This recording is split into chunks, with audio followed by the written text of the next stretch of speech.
currently seriously overdue for a full-on houseplant tour. I haven't posted one since February of 2023, and in this time I have gained a lot of new plants. My plants have grown massively. I've also gotten rid of some plants. I may as well update you on what my collection is really looking like at this point in time. And I do want to say this video is going to be freaking long. It's going to be a massive long one. I have in total like over 200 houseplants including propagations, and so there is a lot to talk about today. I have, however, decided to separate out this video a little bit just for my own personal sanity. Otherwise, I swear this video would be 5 hours long. I'm going to separate out anything that's in a sort of cabinet, greenhouse, prop box situation and talk about all of those things in a separate video, just because I feel like in those I want to talk more about the sort of environment it's in and get more into that kind of thing, and I think it makes a bit more sense to divide that out. Once that video is up, I will make sure to link it down below in the description, but for the meantime, this is all of the houseplants I have throughout the entirety of my house, not in any sort of extra special conditions. Before we get into it though, I want to say if you're new here and you don't know me already, hi, my name is Emma and I make houseplanty content all over the internet. So if you want to follow along with my houseplanty journey and maybe learn something along the way, stick around, watch some more of my videos, and subscribe to my channel. And without further ado, let us get into this full-on houseplant tour. I feel like we should start off in the living room. Aside from the bedroom, this is where the majority of my houseplants are. I've got several really big ones in here, and so I feel like it's the perfect place to begin. Going down the sideboard here, the first one I have is a Philodendron Majestic, and I have been growing this one for several years now. I actually only got quite small cuttings of this plant, and so it's taken me a while to get it to grow out to even this size. I'm actually really proud of the sort of growth that it's currently giving me. It has been a long time coming. I've actually chopped and extended this one before, and so I had a whole bunch more down the bottom, but I really just wanted to focus on getting it even taller, so I've added this moss pole extension to the top. I do have quite a lot of plants on moss poles. You'll see that throughout this, and I feel like I've really gotten to a good point with my moss poles and the sort of way I do it. I have these sort of plastic cups on top, and in each cup there are like maybe 4 or 5 small pinholes, and so I can water the moss pole through putting water into the cup. It'll slowly trickle down into the pole and hydrate the moss and therefore the roots inside of it. But you can definitely see this one has some roots growing into the back of the pole here, and it's really properly attached itself in. So I'm feeling confident that I can get this one to continue growing really well. It's honestly not given me any issues pest-wise at all, which is great because I have struggled with other philodendrons that have these sort of like thin leaves like this with pests. I believe the Majestic is a hybrid philodendron, which might be why it is a little bit more hardy in my experience. It is a hybrid of a varicosum, which I very much do struggle with, and a soderoy, I believe, which is where it gets these sort of silvery spots on it. And I think it is an absolutely fantastic one. I'm really excited to continue getting it to grow well. Next to it, I have a massive one. Goodness gracious. This one here is a Manjula pothos, and it's kind of hard to hold because it's on an absolutely massive moss pole, but oh my goodness, I have just seen these roots on here and they are so nice. This one has really done an amazing job on this moss pole, and what I think is so weird is that the Manjula pothos in the UK, it's fairly accessible. You might not find it in every plant shop, but you can find it fairly easily, whereas I have heard in the US that they are very hard to get your hands on a plant like this, and if you do, you'll be getting it pretty small. I got this plant very small, and it's actually one of the few epipremnums I actually keep on a moss pole. I tend to like them hanging more, but with this one, it already has fairly large leaf shape, And so I really wanted to see how big I could get it, and it has grown very, very, very well in this time and rooted incredibly. You can even see in the top bits, the roots are coming out through the entirety of the stem and not just at the nodes. I think I've had this one for a few years now, so it's taken me a minute to get it to this height, but the fact that it's over the top of its moss pole means it's probably time for an extension, but I really like the size it is right now, and I guess if I did put an extension on it, I could probably get it to grow even taller. It does get grow light along with the Majestic, and lately, since it's been winter, that one has been on pretty much all day. I think it's doing pretty well. I think the grow light is contributing towards the sort of heavy variegation it has in here, and I feel like this is kind of my version of having a Monstera alba, which I do have as well. I'll show you it in a second, but I prefer this one to it by far, even though it doesn't have splits. Maybe it'll get splits when it's bigger. I'm not exactly sure if they do, but this is just much more resilient. I've not had any issues with this. Epipremnum in general tend to be fairly easy growers, and the Manjula pothos is not an exception. In front of those, we've got a couple of things. I actually very recently potted this one up in here. This one is variegated heartleaf philodendron cuttings that I used to have in sphagnum moss, but I have since moved into soil propagation after the success I had with my Cebu Blues in soil propagation. I have more of this plant in my Millswell cabinet, but I wanted to get these fully propped and like rooted really well before I join into the other one. In my peanut butter jar here, I've got this begonia, which I was told was a begonia black mambo or mamba, but I'm not actually sure that that is the case, because when I have looked those up, they tend to be more spirally in their leaves, even when they're quite immature. But mine doesn't really have that sort of spiraling at all. They are just kind of straight, but they are very, very, very dark, almost black leaves in here. And I've just got this one in just sphagnum moss, and it seems to be very happy in this situation. It's not had any sort of major issues here, and it still has been giving me new growth. Actually, it might be good to show y'all these bits, because I feel like this part, you can see it's not actually fully black. On some leaves, it is fully black. Even that, on the new leaf, that looks very black. You can kind of see the sort of different coloration in there. So while I was told this was a black mambo, I could be fully wrong, and I guess if anyone knows what it is, I would appreciate the ID. Otherwise, it's growing pretty well. It's not getting any sort of grow light here, and it seems to be growing happily anyways. And maybe it has gotten a little bit leggy. I'm sure it could grow bushier, but I don't mind it looking like this. I think it still looks quite nice. Behind that, we have this guy, which, to be honest, I am kind of over a little bit.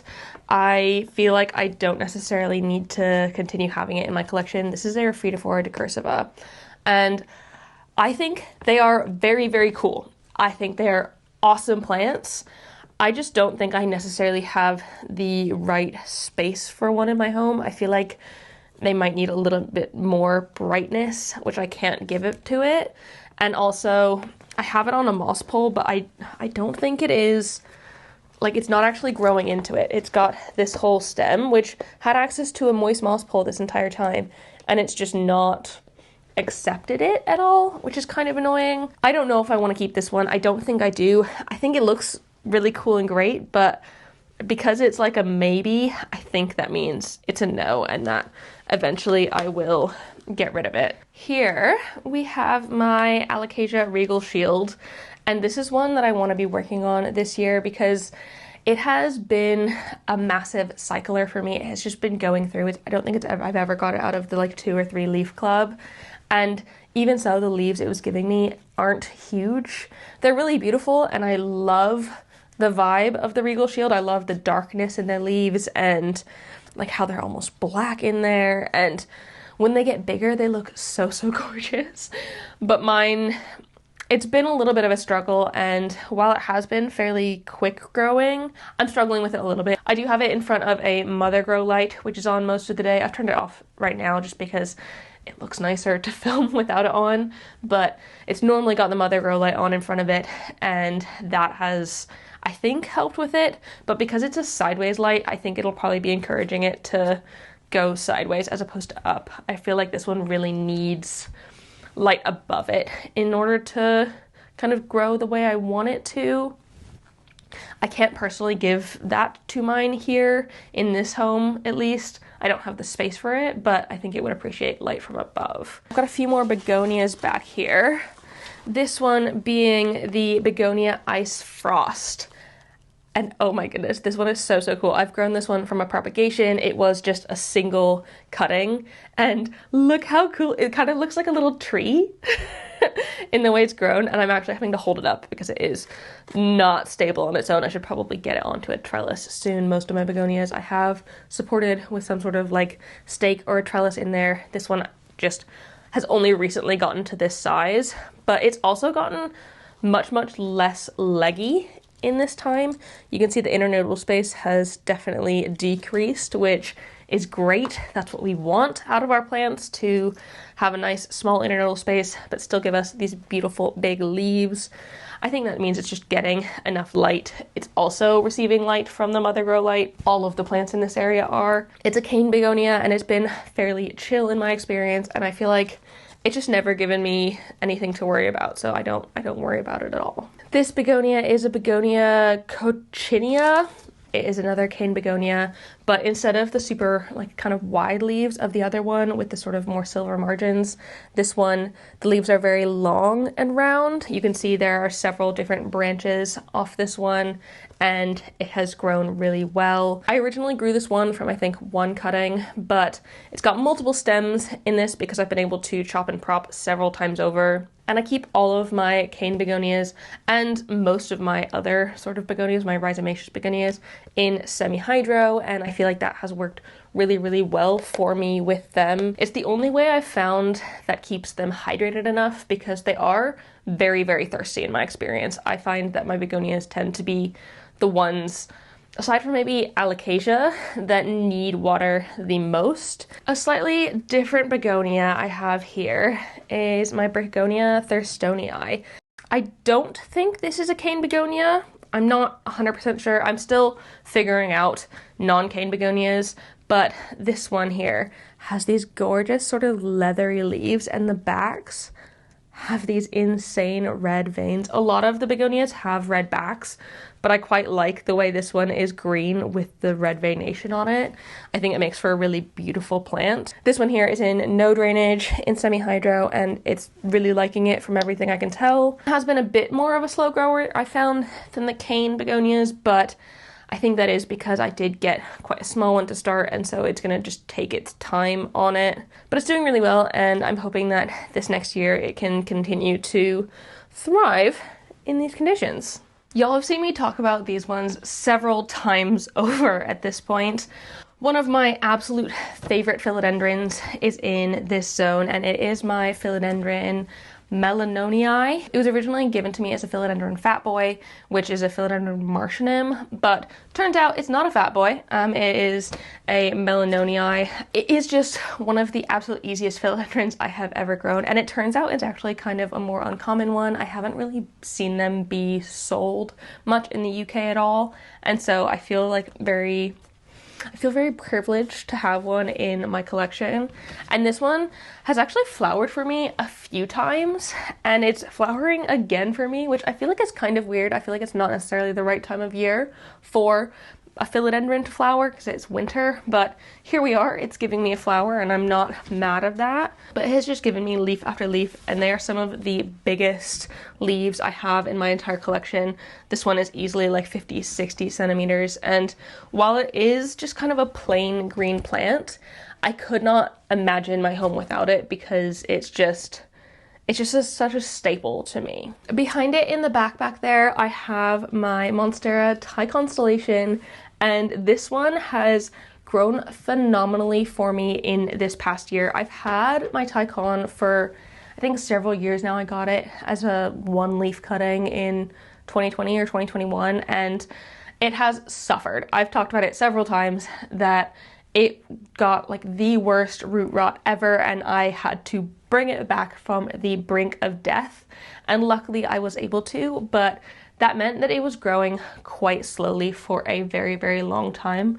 And I think for the first few years that I had it, it only gave me one leaf every single year until 2024, when it popped out, I think 4 or 5 different new leaves for me, which I was astounded by, amazed by. I was so pleased that it was giving me such good growth. And the latest leaf that has come in on it is actually the biggest leaf on it so far, and it's got the most splits, and so it's just really encouraging to know that I'm doing something right by it. I do have it on a moss pole now. I put it on this past year, which is probably one of the biggest changes I've made for it in a long time. And I think it having that sort of support has been very, very helpful for it to continue to grow big and strong. I know it's rooted into the pole, and I know lots of people say that monsteras don't need poles, but that is not the experience that I've had with them. It definitely needs some sort of support. I think it was begging for some support. You can tell by the shape of the stem, it's kind of searching for something to climb, and then as soon as I put the moss pole in, it starts climbing up the moss pole specifically. So I must be doing something right there. Also, I do have it in semi-hydro, and I think it really likes it in there. And it means that I don't really need to worry about watering it all that much because it constantly has a sort of reservoir. And then behind it, we have my Anthurium regal. It has grown phenomenally for me in the past 12 months. It's really found its stride, I think, and put out leaf after leaf after leaf. And yes, I know the back leaves are covered in this sort of brown crinkliness. I think that was a sort of humidity issue when it was adapting from coming out of the cabinet, because for its first few months, years, I had it living in my Millsbow, which is quite high humidity compared to my home. Given my home's not low humidity by any means, I think it's probably an average of 60% most of the time. I think those leaves going a bit dry and crackled is because of humidity, and since then it has kind of gotten used to the slightly lower humidity. That being said, it's not very low. It's surrounded by loads of other plants, and so it is getting humidity from that. And it has just continued to pop out huge leaves. The biggest leaf on it is actually 50 centimeters, and it's got a new one coming out right now, and it is still sizing up. I'm not going to touch it because it is very fragile. And I've actually just seen it's got a split in the leaf. It's probably a bit of a humidity thing, and it might be growing too fast for that sort of join, and it kind of just caused a bit of growing wounds, unfortunately. That one is also in semi-hydro, but it's in no drainage. I have it in like a giant, it's actually, I think it's a waste paper basket, a plastic waste paper basket, and I just use that as a no drainage vessel because it is a huge plant, very heavily rooted, and also extremely thirsty. That is why I have it in semi-hydro. I found that it needs it, otherwise it is just begging for water all the time, and I couldn't keep up with it in soil, I don't think. So it's actually the perfect time to film this bit of my collection because you can actually see the sun that this area gets. This is right next to a southwest facing window, and so when it is sunny in the UK on the occasional time, which thank goodness it is today, it's freezing outside, but sunny, I will take it. When it is sunny, these plants do get sun, and I think they really enjoy it.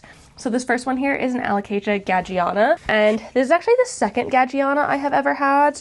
The first one, I loved that plant. It was one of my favorite Alocasias, full stop, but it got destroyed by, I think, spider mites and thrips, and I decided to let it go. And it's been years since I've had that one. But when I was having my wedding, and I had houseplants at my wedding, obviously, who do you think I am? When I was having my wedding, there was one Alocasia Gagiana in the plants that were brought. And so after the wedding, I bought this, and it's even more special just because it's my wedding plant. It's something that can remind me of the amazing time I had getting married to the love of my life, Joe, and it is just so special to me. This one is also in a waste paper basket, no drainage situation in semi-hydro, and I know it's very happy in here. I can see the sort of roots in the bottom of it. And this one actually likes getting a little bit of sun as well, and that's why I have it in this zone. I actually don't have very many other places this one could fit as well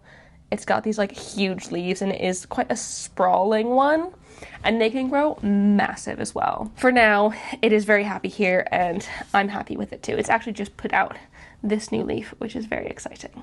So behind that, back here, I have a bird of paradise. And this is actually one of the most sun-loving plants I have in my collection. And so it is as close to the window as it possibly can be. I've had it for years and years and years, and I think it has definitely sized up in the time I've had it, but not as much as I think it probably could have. I think it's just not quite getting enough light. They are a super duper sun loving plant, and you see them growing outside in places like California, right? And like Florida, where they're growing outside and getting like full sun all the time. I can't provide that here in the UK. I'm giving it the best I can without giving it a grow light. And I think I probably could put a grow light on this area and I don't think it would mind it. I think it would probably appreciate it even, but I feel like I don't really want to, if that makes sense. I want to just let these plants have what they have and get the most out of the sun they're getting, because they do get sun when it is sunny, and I think they do like it quite a bit. I will actually pull this one out so you can see it. My Monstera Albo Borsigiana. And this is what I was saying. It looks very similar to my Manjula pothos because none of these leaves have splits in them. I feel like I've got the least splitty Monstera Albo kind of ever. And even though it's been on a moss pole, it just does not grow very well for me. I've had it for years and I've actually got 3 different plants in here and not one of them is actually giving me decent growth. And it's difficult because I do really love this plant. I love how it looks. I love, especially when they're big, I think they look absolutely gorgeous, but I have not had success with them, and I think part of that is because they need quite a lot of light. And while this one is in my technically highlight zone, it's quite close to the window, because of the other plants here, it kind of gets blocked off from that. And so it's not getting as much light as it probably could want. Also, in previous eras, it's given me quite a lot of white on the leaves, and those bits have kind of browned and crisped up and kind of just come off. And also, I don't mind if mine is more of this marbled variegation. I actually kind of prefer the more marbliness of it. It's a difficult one. I feel like I probably need to chop and prop this one again, but it is on a moss pole, and I am keeping the moss pole fairly moist, so it's not like it's not getting the attention, but I feel like I've just not been able to get this one to grow well, and I don't love it, unfortunately. I want to keep it because I don't want to not have one, but I don't love it. Like I said, I'm not going to go into what's inside my cabinets for now in this video. I will link it down below in the description once it's up. But I do have several plants that live on top of my cabinet. The first one is this Aglaonema. This is actually my only Aglaonema I have in my collection, and they are the frickin' chillest plants. They don't really need all that much, and they tend to be very, very happy. You can see the spot it's in. While it is quite close to a window, technically, it doesn't really get much light because it's high up and sort of like around a corner from the window. And so it doesn't get much, but that's fine. I mean, it's not giving me the best growth in the world. These leaves have gotten a bit smaller, but I think it looks good up there, and so I'm not too worried about it. Behind it, I've got my white flowering Thanksgiving cactus. And to be honest, this one has never flowered for me. It didn't flower this past Thanksgiving, Christmas time. I think, to be honest, it's not the healthiest of plants. It does look a little bit sickly in its growth, and I'm not exactly sure why. I think I need to repot it. I've never actually repotted this one. I think I want to repot it into some anthurium and orchid mix because that's what my other jungle cacti really love. And I think it would probably do better in that because it might be holding a little bit too much water in the soil it's in now. And I found that while these ones are very thirsty, they do like to have a lot of air in their soil. They are epiphytic cactus, and so they like air around their roots, and if the soil is too dense, it doesn't allow them to get the sort of air they need. It's just like, it doesn't look fantastic. It's not grown very much for me in the year I've had it, But that being said, I've also not got it in an amazing spot. It's not my like top priority. The next one I've got here is my Peperomia Hope. I think this is actually another one that I do need to repot because I've not repotted it since I got it, and I think it could benefit from that. But this one, it has just gotten really, really leggy and not actually given me any sort of leaves, or it has given me leaves and they have fallen off. That happens very, very regularly. I regularly see like little Peperomia leaves, not on the plant, but on the floor. And that is unfortunate because I think that is such a pretty plant with these sort of like thick, round, coin-like leaves. It's absolutely gorgeous, but I've not been able to get it to grow very well. And again, I think that is my fault. And if I put it somewhere with probably more light and in potentially better soil, it would do a little bit better. The one I have up here that is doing well is a Synapsis exotica, and I absolutely love myself in Synapsis. They're some of my absolute favorite plants. This one actually does look a little bit thirsty at the minute. You can tell because its leaves start to curl in, and that's kind of how I know when I need to give it water, which looks like I do. But from my experience, they don't mind being a little bit neglected in that sense. And so having it up here isn't really an issue. But also, this one I think does get a little bit of light because it trails down over the side of the cabinet. And so it's getting ever so slightly some light from the grow lights that are inside of it. And I think that does help a bit to make sure that it's doing well. I've also chopped and propped this one several times over. To be honest, I should probably give it a chop because I've got a couple nodes here that just kind of went a bit runnery, though it's got leaves at the bottom. So I can give it a chop and prop and pop it back into the top and fill this one out a little bit more. And then down here, we've got a few things that I generally like to keep my eye on a little bit more, and so that they live right underneath my TV. So when I'm watching TV, if I was a boring part, I can just look at my plants and make sure that they are doing well. The first one here, which is also getting some light from the grow cabinet, is my Snow Queen Pothos, which I'm pretty sure is just a very highly variegated marble queen. And this one, aside from this one leaf, which, you know what, I'm gonna remove it because it's ugly. Aside from that one leaf, it is growing very, very, very well. And to be honest, I don't think the care on this one is that much more difficult than a marble queen. It requires pretty much the same conditions, except maybe a little bit more brightness because it doesn't have as much chlorophyll in its leaves, which is the green bit. It's got much more of the white, and so it needs ever so slightly more light. I think if I probably put this one in a brighter spot, I could get it to grow better, but I quite like it here, and I don't mind that it's a bit more of a slow grower for me because I don't need this one to get huge in my home. I think it's perfectly fine where it is. It is still pushing out new growth on a very regular pace. It's just slightly slower than it probably could be if I had it in like directly underneath a grow light. For now, it's just sitting partially under a grow light there. Behind that, I have my Sansevieria props. I know they're technically Dracaena, but I call them Sansevierias because I'm a creature of habit. And these ones, I've actually never successfully propagated Sansevieria in water, just with like leaf cuttings like this before. I've only ever successfully propagated them through division, and so I kind of just did this as an experiment and didn't do anything with the results of this experiment. I don't feel like I necessarily need to have more of these because, I mean, honestly, I have the like mother of this one. These ones are just Sansevieria Metallica cuttings, and the fun thing about these though is when you propagate them like this, they're not going to give you the same sort of Sansevieria out of it. This one does look like it's got some damage on it, which is a bit sad, so maybe I should just throw these out. But I've just had them propagating like this for a while. I've also got a Bantel Sensation here, which has rooted, but not actually given me new growth. This is another one that would not give me the same growth as its original sort of cutting. So I've had these for so long in this cup, and it's just been in a cup of water, and it was really fun to have the experiment and do it, but I think it's probably time to put these in the bin. But I did have them here because I wanted to make sure that they were getting enough water and I wasn't neglecting them, so they were right underneath the TV. In this little terrarium, this is a Begonia baramensis, and it is a really cool terrarium begonia. I got it last year at another plant swap, and the sort of inside of the leaves are a beautiful black, but the outside of the leaves is silver.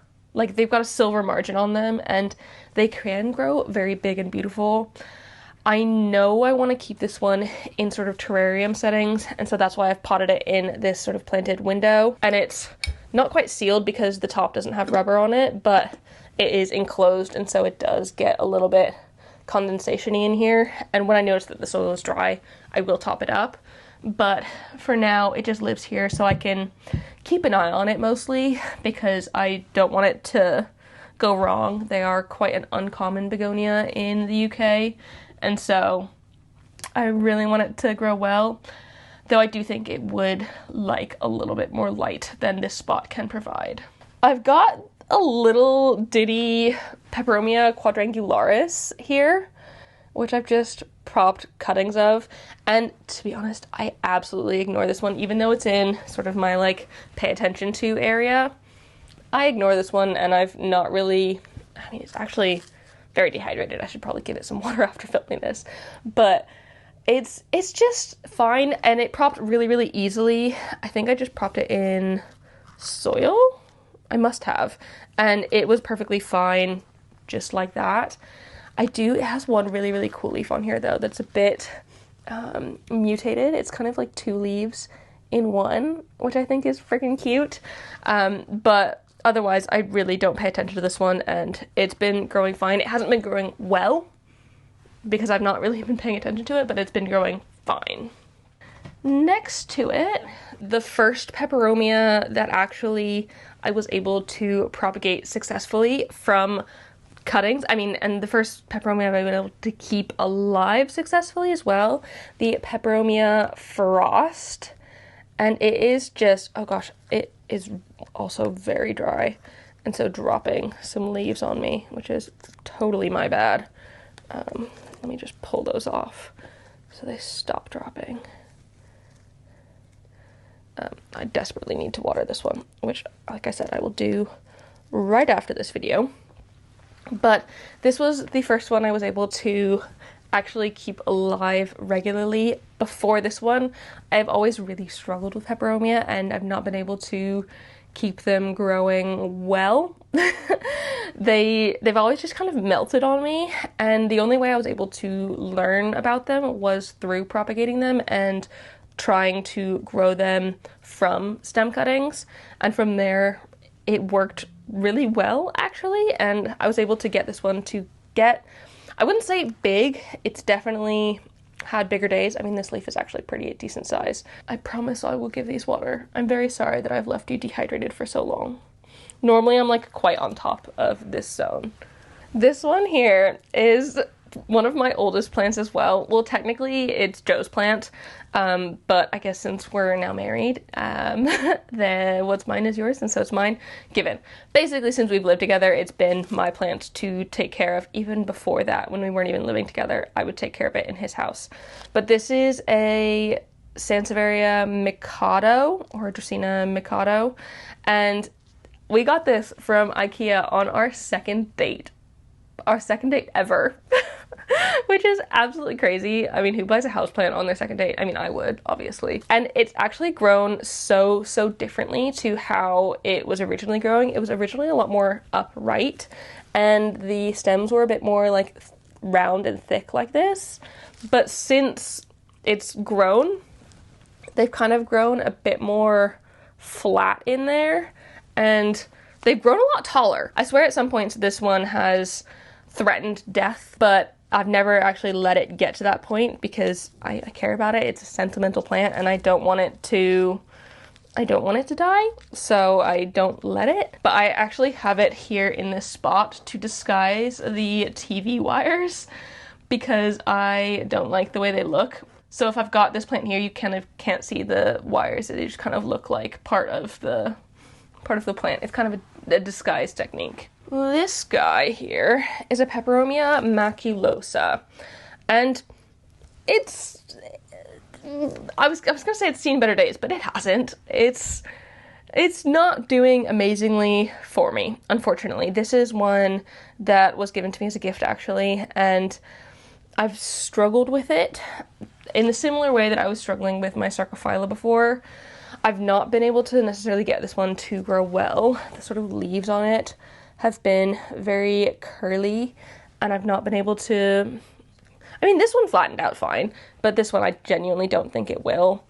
I think it could be a light issue, but I'm still not sure. Maybe I just need to try it in a different location.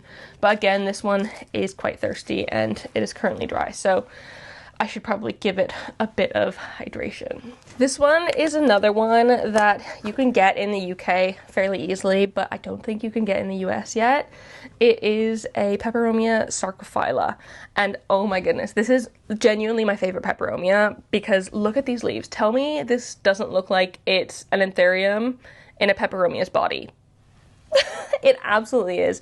I absolutely love the sort of veination on these leaves, and I think that they are so big and beautiful and pretty. And I've also kind of struggled with this one.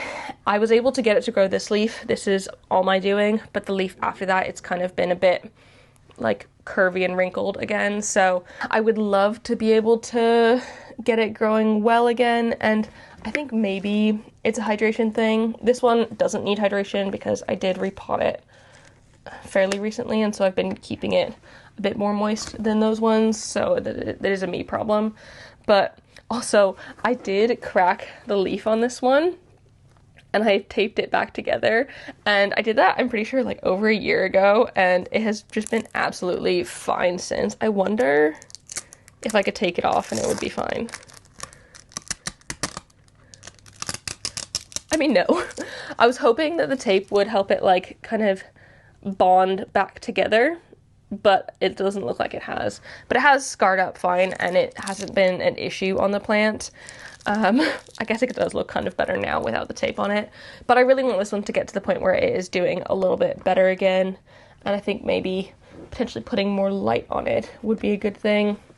I just don't really have the space for more light on it.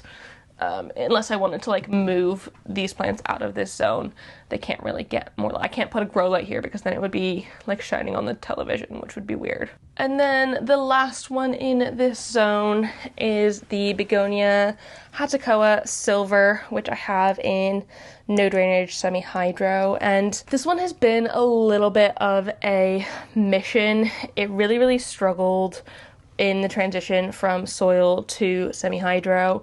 It basically died back to nothing, and I had to chop and prop, root those in water, and then pop those into semi-hydro. That's why I like getting begonias from cuttings, because otherwise they like freak out on me a little bit when I do this sort of transition, because I've not successfully been able to keep the begonia in soil. So, I mean, maybe that's something I need to practice on and try more on, but I just know with the amount of water that they like that I would need to have them in semi-hydro in order for them to stay hydrated enough, because I am typically a chronic underwaterer, and semi-hydro has been the way I've been able to get around that. But this one is an absolutely stunning one. As soon as I saw this silvery leaf on the begonia, which I'd never seen before, I'd never seen a begonia look quite like this, I knew I had to have it, and I'm very glad I have been able to add it to my collection. But I think this one is a rhizomaceous begonia as opposed to a cane begonia, which I think made it a little bit harder to propagate as well.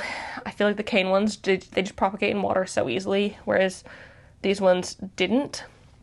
I am working on this one this year because, as you can see, it did have some really big, beautiful leaves before, and the sort of leaves it's given me since have gotten smaller and smaller. So I'm hoping that I'll be able to get it kind of back to its big, full glory down the line, but it's just gonna take a bit of work, I think, and a lot more, not more paying attention to, because I do pay quite a lot of attention to this one, but it's going to need the time and effort that I need to put in order to make it a happy one.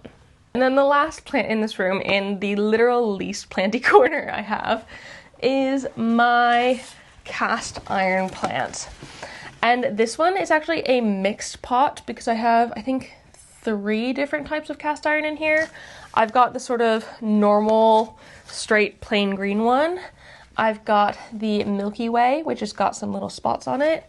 And I'm pretty sure at least one of these sections is a sort of variegated one. And it's got very, very low variegation. It's not highly variegated at all, but it's in there, I promise. And hopefully one day I can get it to grow a little bit more. I do have a more highly variegated cast iron, which I will show you in a second, that I could bring into this pot one day as well if I wanted to. I genuinely wouldn't mind. I actually quite like the look of this one being a mixed pot, and I mean, it saves space in my home because I'm able to have all of these different types of cast iron plant or aspidistra in one plant, and I don't need to worry because they don't have any different care. They are all the same sort of really low maintenance plant. This one is one that I literally never worry about because it is just so chill. It just makes it so easy. I just never ever have to worry about this one. These next 2 plants are actually ones that normally live in my kitchen, but the light in there isn't fantastic for me to show them off to you, so I'm going to show them off to you here where you can see them a little bit better, but I will pop in some footage of them in their sort of natural, normal home as well. The first one is this guy, just poking me in the face. This is a Dracaena White Jewel, and I actually got this one from my old work. There was an exhibition that was on that had these in them, and when the exhibition ended, I was able to take one home, which was quite nice. But I've been growing this one for years, and it is just, again, one of the most chill plants. Dracaena in general tend to be very, very tolerant of kind of whatever you throw at them, and this one isn't an exception. And this one, I think it's a fragrance as opposed to the sort of dragon tree one with the sort of thinner leaves. This one's got a bit of a thicker leaf, and I am obsessed with this sort of variegation stripes on the leaves. I think it really adds something to the plant. The plain green ones are perfectly pretty, but I much prefer this one when it's got the white on it. It's kind of like racing stripes, so I think it is quite fun. And like I said, this one lives in the kitchen and I pay little to no attention to it, and it is fine. That window in there is a northwest facing window, and it's really blocked off by a tree as well, so while it will occasionally get dappled light, it's really, I wouldn't call it anything substantial. It's more just kind of low indirect, and it's been absolutely fine for this one. And it is still growing, albeit quite slowly. I don't mind that. I'm not necessarily looking for this one to grow huge. I know it probably can because it's got a stem here. It could probably grow similar to other Dracaena and like kind of grow like a sort of like a tree trunky kind of thing, but I don't need it to do that. I'm perfectly happy with it in the sort of size it is. The other one I have in that window is this beast of a begonia. So this is a Begonia corallina, and this one was very, very kindly given to me as a cutting by my neighbor. She used to have a huge one that lived out in our sort of communal hallway area, and the building management told her that it was a fire risk after she'd had it there for like years. I'm pretty sure decades even. They told her that it was a fire risk and she had to remove it. And when she gave me not a small cutting, it was still a decent sized cutting, but since then, this one has just grown crazy. I have, I think, 5 or 6 different cuttings that I have propagated from this one, and each of them have these like literal gigantic begonia leaves, and I'm just thoroughly obsessed with this one. It has grown so fast as well. I think I got it maybe summer last year, and it has so far given me this much growth, and I've got it staked up inside here. I don't know if you can see. I've got little silver stakes. I've got it staked up in there, and it needs that for support because otherwise it would genuinely just fall over. And it's reached the top of the stake several times in the time I've had it, and I've had to just keep chopping and propping it because otherwise it would, I mean, this one is an absolute beast. If I let it grow and didn't chop it regularly, it would become whole bush tree before I freaking knew it. And like I said, it's in a northwest facing window and it's really not getting that much light, and it's still just pushing out leaf after leaf after leaf, and they're all this like big, beautiful Coralina size. And I'm obsessed with it. I couldn't be happier with this one, and I feel so blessed that my neighbor was willing to give me a cutting of it, because I feel like it's the perfect addition to my sort of begonia collection. In the office, I tend to have more plants that are low maintenance and easy care, and or are in semi-hydro, because Joe uses the space to work most days a week when he's working from home, and so I don't really have access to this room when he's on calls. I can't just come in here and like water these plants because they're right behind his desk, and you'd be able to see that in his sort of like video calls or whatever. So I don't have access to the space as often, and I can't care for these plants as much, so they need to be able to tolerate slightly more neglect than the rest of the plants in my collection. That being said, I do still take care of them. Obviously, they're still plants, they still need my attention. It just tends to be not as much. So let's start off on these Vitjo shelves here. I absolutely love these Vitjo shelves from IKEA.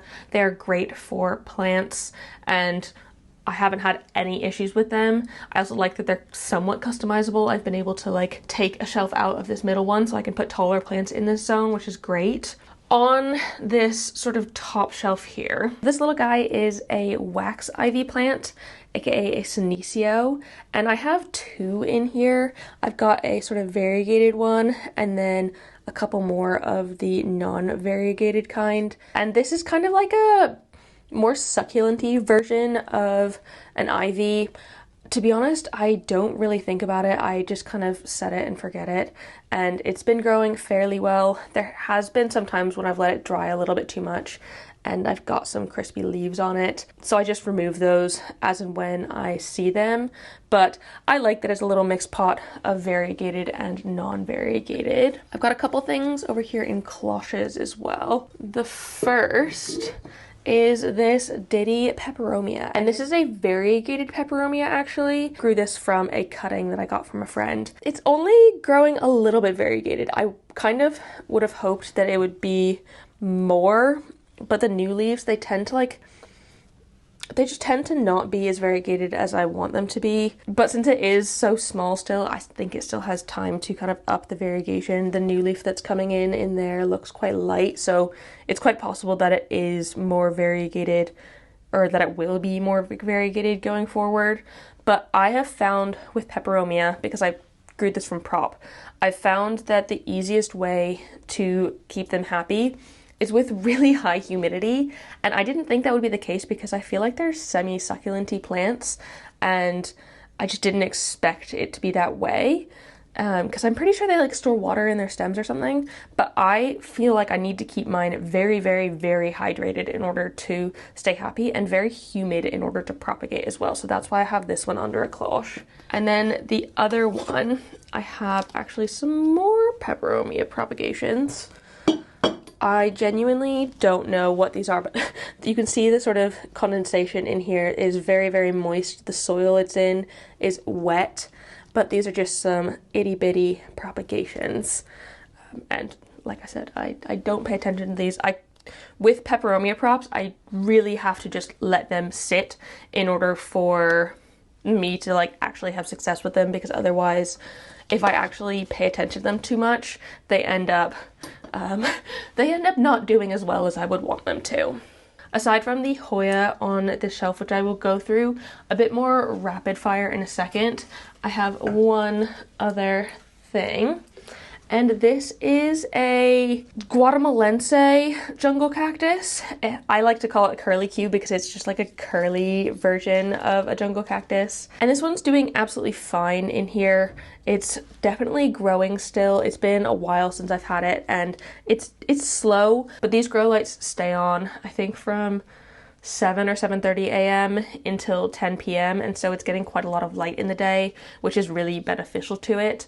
I know I am right by a window, but unfortunately in the wintertime the sun doesn't get around far enough to actually give these proper light. It's really only maybe medium indirect, and so I need to keep these grow lights on all the time in order for these ones to have light, but I think this one seems to be perfectly happy with that. The rest of these Hoya I am going to flash through, because if you want to see more on them, you should go check out my Hoya ratings video, because I do have several in here and I feel like I could talk about them all for ages, and I don't really want to do that again. I feel like I've just spoken about them. I mean, I guess it was a few months back, and I'll say any changes that have happened, but we can go through them really quickly.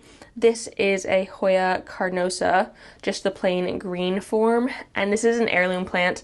I know I mentioned that in the Hoya video, but it's from cuttings that were from my friend's plant, and her plant is from her grandfather's plant, and her grandfather's plant is probably like 90 plus years old, so that kind of makes it a little bit extra special. One of my favorite Hoyas is this. It's a Hoya Crassiopetiolata Splash. I know that's a bit of a mouthful, but it's got these absolutely gorgeous splashy leaves, and this one is on a trellis as well. This slightly sad looking one is a Hoya Mathilde. I've just got it on a bit of a trellis, and to be honest, it's not very happy. I don't know what I'm doing wrong with it, but it's rooted very well, so we're working on it. And then we've got the Hoya Parasitica, which is also on a trellis, but it is wrapped around like a bajillion times. Honestly, I think it's overweighed, this one. At this point, I should probably either take it off, which seems impossible because it's all tangled together, or I can just add a second trellis in there for some more support. But this one is quite a cool one because when it gets lots of high light, the sort of variegation on the leaves goes a little pinky, and I find it quite fun. I love the sort of splashes this one has, and the leaf shape, it's very round and lovely, and the variegation on it, fantastic.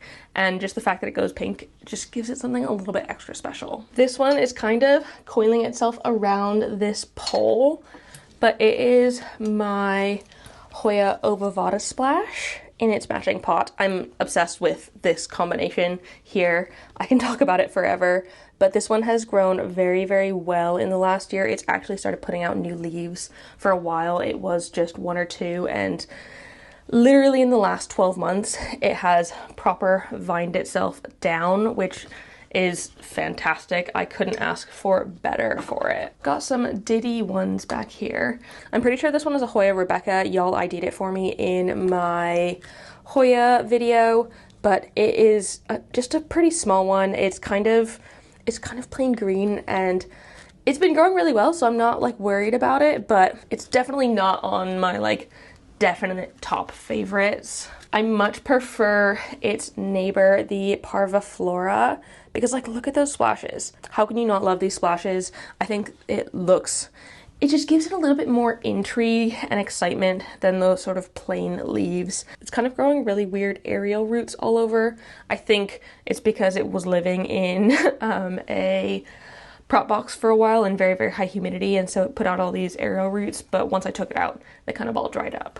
This one is a mixed pot of two different types of Hoya verticulata. I think they're kind of similar to the Parasitica, or the Parasitica has now been renamed the verticulata.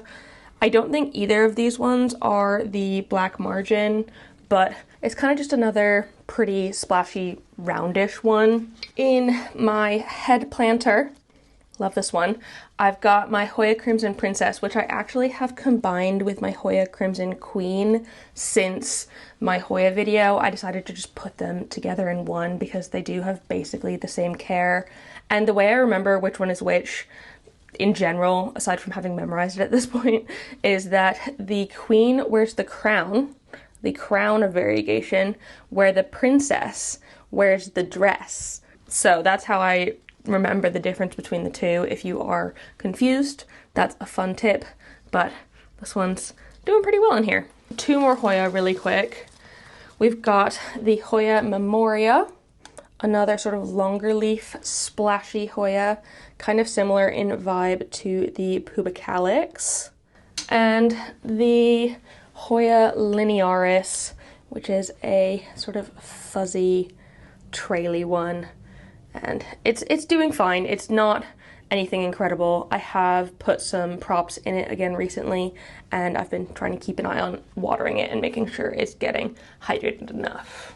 Also on the top up here, I have one of my cacti and succulents outside of the cactus cabinet that I have, which I'll talk about in my greenhouse video.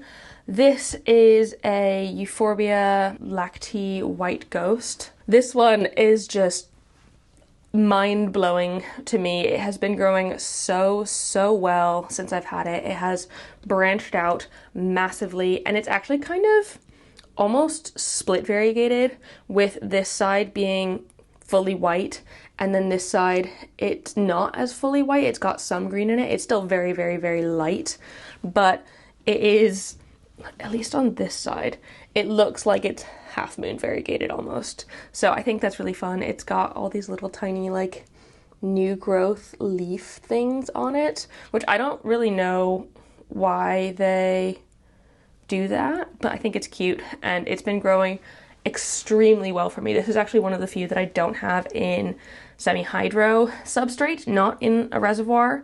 That's how I keep most of my other cacti and succulents, but this one I haven't had the chance to switch it yet, and I'm kind of scared too because it's been growing so well like this. On the top up here, I am not going to be able to actually take this down to show you because another plant has decided to make it a trellis.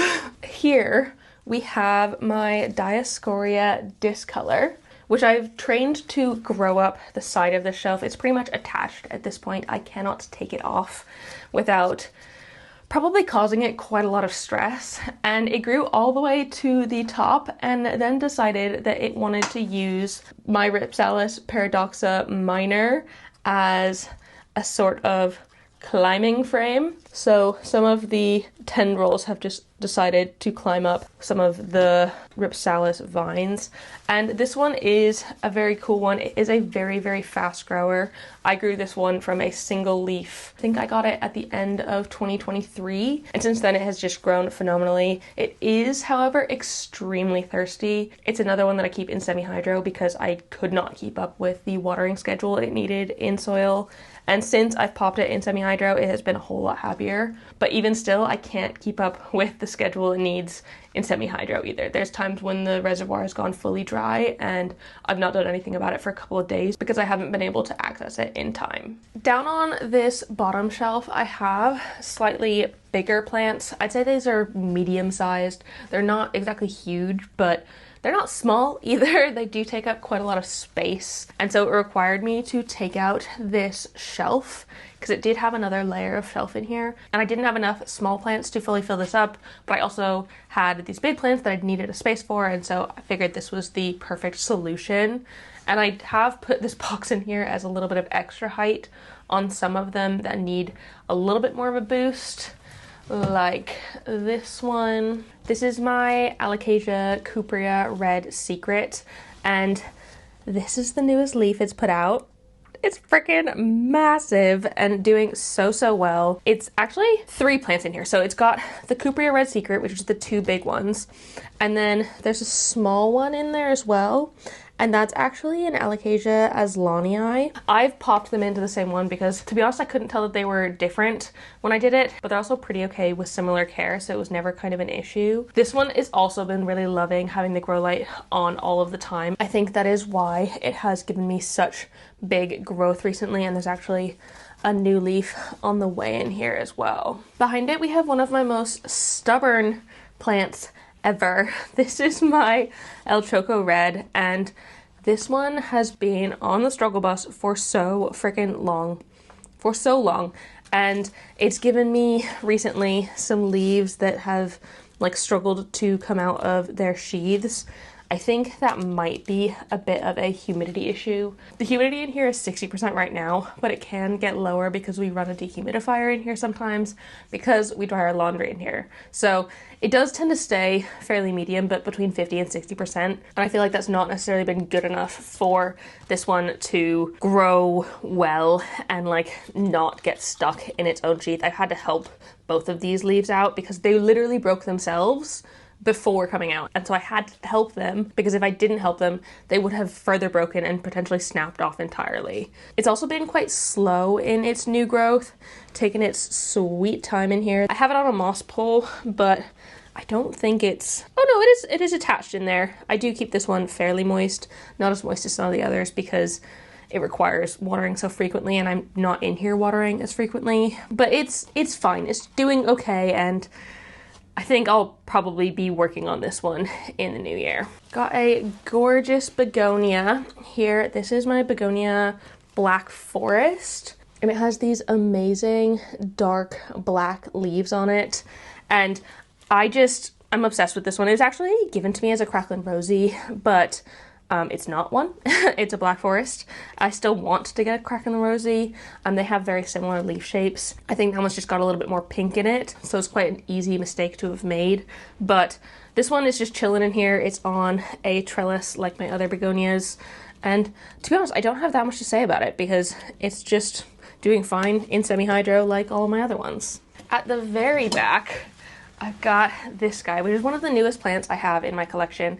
It is my Norfolk Island Pine, and I got this one to use instead of a Christmas tree this year because these can handle growing as a houseplant year-round, and then I can use it as a Christmas tree again and again, and it worked perfect for that. I mean, it is quite floppy compared to a normal Christmas tree, so you need to use very, very, very lightweight ornaments. I used some like crappy tiny plastic ones, but it looked really freaking cute like that, so I'm not mad at it. But since I have popped it over here in a space where the grow light is on all the time, the top bits have started to pop out new growth. I didn't expect it to because when I had it in the living room, it wasn't really getting any sort of grow light, and so it wasn't doing much.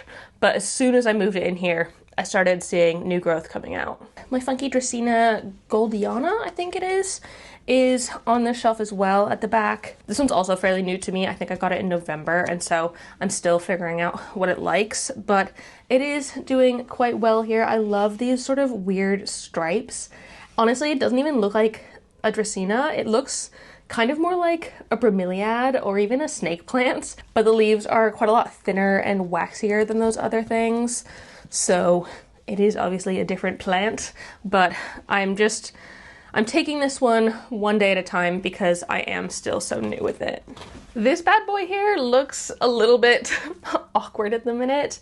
This is a Philodendron verrucosum, and I have struggled with Philodendron verrucosum in my time. I've had so many of them, and I found that they're quite big pest magnets, and they're also just like extremely fragile in their leaves. And so I've not had good experiences with them. I decided to give it a go again because someone recommended trying them in semi-hydro. So I've got this one in semi-hydro with a water reservoir. And so far it has been better for me. It's not like crashed and burned like some of my others have. Wait, sorry, what? Oh, I thought I saw a spider mite. I would not have been freaking surprised because this one... No. Okay. No. We're good. False alarm. But I have popped some sphagnum moss air layering bits on here because, as you can see, it is over the top of its little moss pole.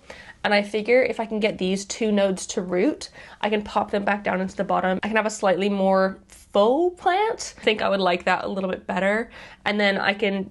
to be honest, it hasn't even attached to this moss pole at all. So I'll probably put it on a front opening moss pole because then I'll be able to like take it out and size it up as and when I need to.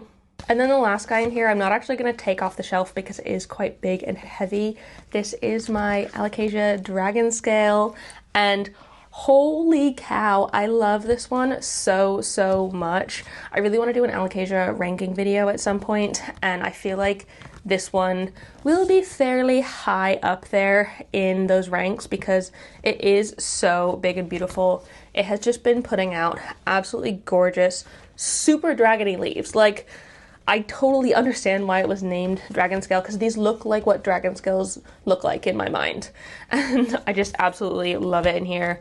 This one as well is in semi-hydro and doing fantastic. It's just been so happy in my collection that I never worry about it. I'm like, normally you'd think alocasias wouldn't be the best thing to put in an area where you can't care for things that often. This one's been absolutely fine with it. And then we have a few things in this little corner here. Normally I do have a grow light on, I have that on, but it kind of blows out the shot a little bit, so I'm gonna keep it off for the second. But that shines light onto all of these plants here, and it's a very, very bright one. It's one of the Pianta bulbs, and the one at the top there is a Pianta bulb as well that's shining on my euphorbia, and they basically mimic actual direct sunlight, whereas some grow lights tend to be a bit more like medium bright indirect light.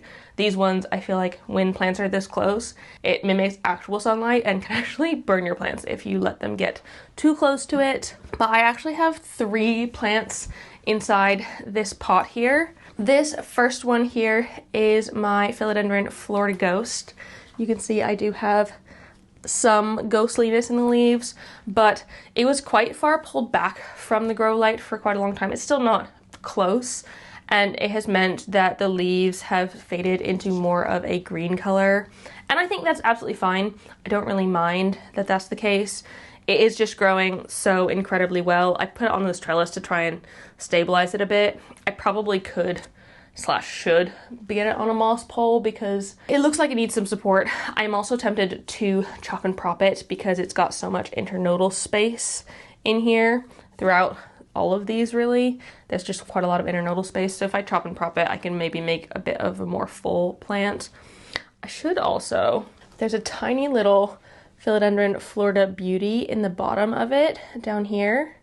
This little guy, and it's doing fine. It's not growing nearly as well as the Florida Ghost, but I got this one as a very, very tiny cutting, whereas I got the Florida Ghost as quite a big cutting, and so that's why there's a bit of a discrepancy in the size of them.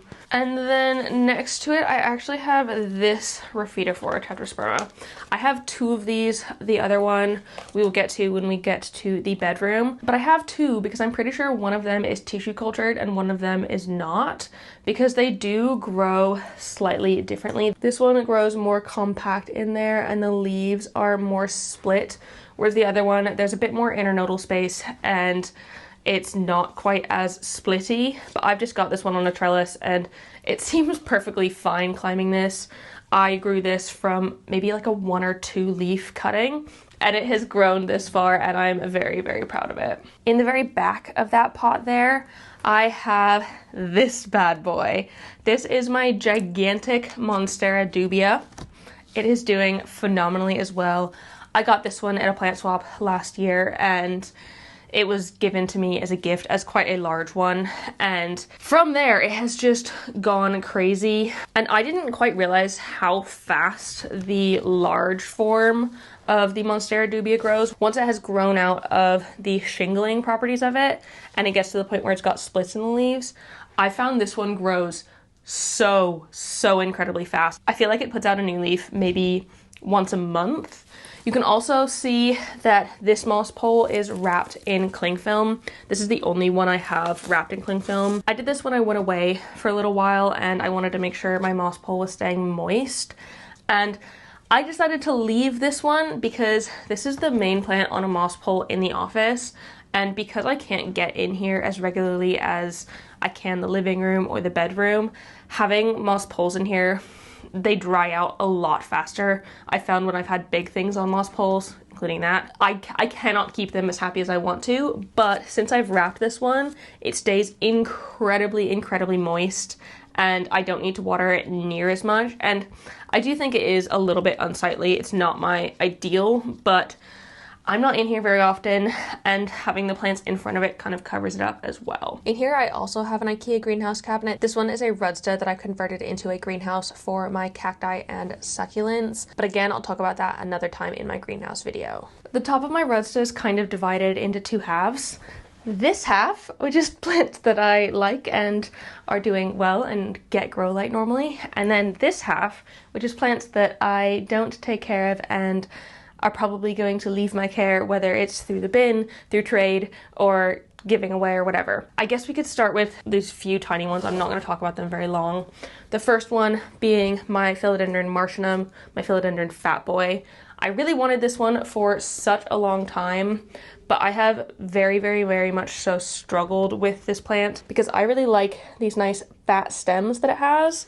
And all of the growth that I've ever gotten from it, it grows in like this and it doesn't have those nice fat stems. And so it's kind of like defeats the point of it being a fat boy to me. I've got this tiny little Haworthia, which I never think about and I never water. And then I'm actually kind of embarrassed about this one because this is the bottom of my Philodendron Majestic. And I think part of the problem is that I never water this moss pole. And I do water the like bottom of the plant, but I forget to water the moss pole, and because it's rooted into the moss pole, oh my god, it's literally pulled away from the plastic at the back here. That's how dehydrated it is. But it's got roots into the back of this pole and would be otherwise receiving like water and nutrients through that. But I haven't been giving it that, and it's been crying out for help, and I have been doing nothing because I mostly care about the top section that's in the living room. And this isn't the first time that has happened to me. My Cebu Blue, when I chopped and extended that one, I did the same thing with the bottom bit. I put it in the office, didn't water the moss pole, and just like left it, and it was quite bad. On the nice side, first off, we've got this beautiful thing. This is my Alocasia Stingray. I'm obsessed with it. Look at that leaf shape. Just freaking look at it. I think it is so beautiful and fun.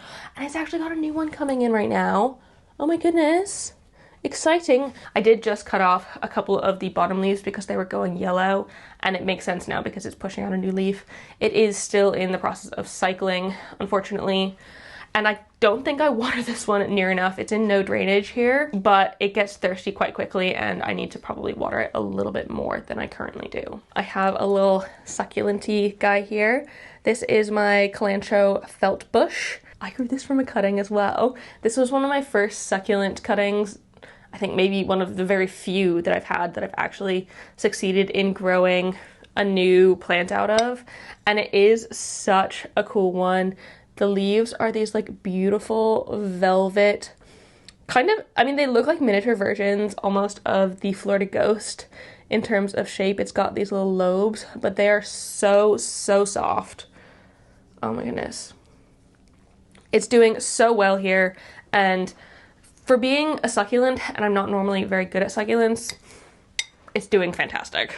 Kind of hidden behind the dubia, I have this mixed pot of Sansevieria. It's a fully sort of dark green and light green, like striped one. And then to contrast it, I've got more of my Bantel's Sensation. And I think these look really cool together because they're both essentially the exact same height, but the stripes contrast in it, whereas this one is up and down, this one is left and right, and these ones are a little bit more yellowy in there and thin, and it's more white, whereas this side is a little bit more dark, and I think it makes for quite a fun Sansevieria. And then the last one in here, which I do need to move to a better spot. I'm trying to figure out where a better spot might be. Maybe I'll move it onto the shelves where it gets sort of lower grow light for longer hours because it is kind of blocked by the dubia. This is my Ficus Shiveriana Moonshine, and I have 3 different plants in here, and it's doing perfectly well. I did recently prune it, and it has branched out a little bit at the top here. Those are just newly growing in. I also don't think I have been watering this one enough or to its satisfaction. I think they are much thirstier than I previously thought they were, and so it wasn't really doing all that much. I've had this plant for years and it's not done loads. That is a me problem, and I do need to pay attention to it a little bit more. It is in my goals list for 2025 to try and actually get this one growing really well. I'm very rarely actually able to get this angle on these plants in this corner because I normally have my laundry drying here, and so this bit is not really normally accessible, but it makes for a really nice angle here. I've got several plants that actually live on top of this box here. It's a Cleo's litter box. Very exciting and very glamorous, but this is an otherwise unused part of the room, and so I popped this grow light on here. This is a Soltech Aspect grow light. It's a pendant grow light, and since then the plants in here have done amazingly. And they've actually been able to live in this otherwise very, very dark corner. You can tell it's sunny today. The sun is coming into this room, and yet this bit is still quite dark. It really needs grow light in order to function. The first guy, kind of at the front. This is my Schismatoglottis Silver. It is doing so, so well. Also, I should say all of these bits here are in semi-hydro, and I water them very frequently because they are thirsty. They are thirsty AF, constantly begging for water. Schismatoglottis are known for being extremely thirsty creatures, and you can see when I didn't water it correctly, it gave me some nice brown spots on it. So I do my best to keep this one watered well, but it has gotten quite big in the time I've had it, and I'm very happy with it. I think I'm gonna remove plants as I go so I can get to the one at the back there, which is the biggest one, and it's like attached to the wall so I can't pick it up. Next, we've got this guy. This is an Alocasia branchifolia pink passion, and it is gigantic. Look how big these leaves are. I should say it has been cycling quite intensely. I think it has been doing that since it's been put into no drainage here, and it's been trying to grow its root system. I've also got a corm of it that I have grown that I've popped back in. So it isn't necessarily the nicest looking one all told, but like the leaves, like if I didn't know this was an Alocasia, I wouldn't think it's an Alocasia because of these sort of really weird loby leaves. It doesn't look like any other Alocasia I've ever seen before, and that's what prompted me to get it. And since then, it has just grown bigger and bigger. It absolutely loves this grow light to the point where it grows too close to it and gives itself burns, unfortunately. But aside from that, it is very, very happy, and the only reason it's so upright is because it has a grow light above it as opposed to the side of it. That massively helps with alocasias like this. We've got the Portadora, another extremely tall alocasia, and this one doesn't have leaves quite as big. Ignore that massive burn mark. That is from where it's touched the light. But can you see the size of this leaf that it's putting out? It is going to be huge. And I know that because normally the leaves come in and then they expand a little bit, so they look like they're not quite as big as the previous one, and then they expand and they end up getting a little bit bigger. This one, I mean, I know it's still unfurling, but it looks like when it hardens off, it's going to be insane. Also, I should say, I got this plant in March last year, so 10 months ago, as a baby plant. The leaf was this big. And it has literally been the fastest growing alocasia I have ever had before, given that corm was from Claire's very, very, very mature plant, and so maybe it just has really good genes, and if I got one as a corm from a smaller plant, it wouldn't grow as fast, but it is just growing incredibly, incredibly fast. And I know it is a little bit leggy, and I think that is because I didn't previously have it in the best of light, but she's a chunker, and I think she's only gonna get better from here. This guy is my very awkward Anthurium crystallinum. It is just so sprawled out. To be honest, I think I kind of want to pot it into a deeper pot because it's got just like this massive sort of chunk above the semi-hydro here, and it's doing fine. I don't pay attention to this one as much as I probably should. If I paid attention to it a little bit more, I think it would probably grow a little bit better. I mean, it has given me very, very large leaves in the past. Like, look, this is a massive leaf, but the last leaf it put out, I mean, it's nothing to laugh about. It's still a very big leaf, but I know it can do better. I'm just not kind of giving it the space it needs, unfortunately. So now that everything else is off of this little box, we can look at the Begonia Arabia Sunset here, which is grown incredibly. It has just boomed in this last year. At the beginning of 2024, it was, I'd say, about that high. And then since putting it into this spot, it has just grown like crazy. It's on a sort of metal hanging trellis thing that's attached to the stand that the grow light is on, and it is just constantly growing towards the light. Again, it does it to the point of its own detriment and crisps itself up by touching the grow light and getting itself sunburned, but it is just such a cool one. It's one for all of you black plant lovers. It's got beautiful black fronts of its leaves, and they're kind of textured.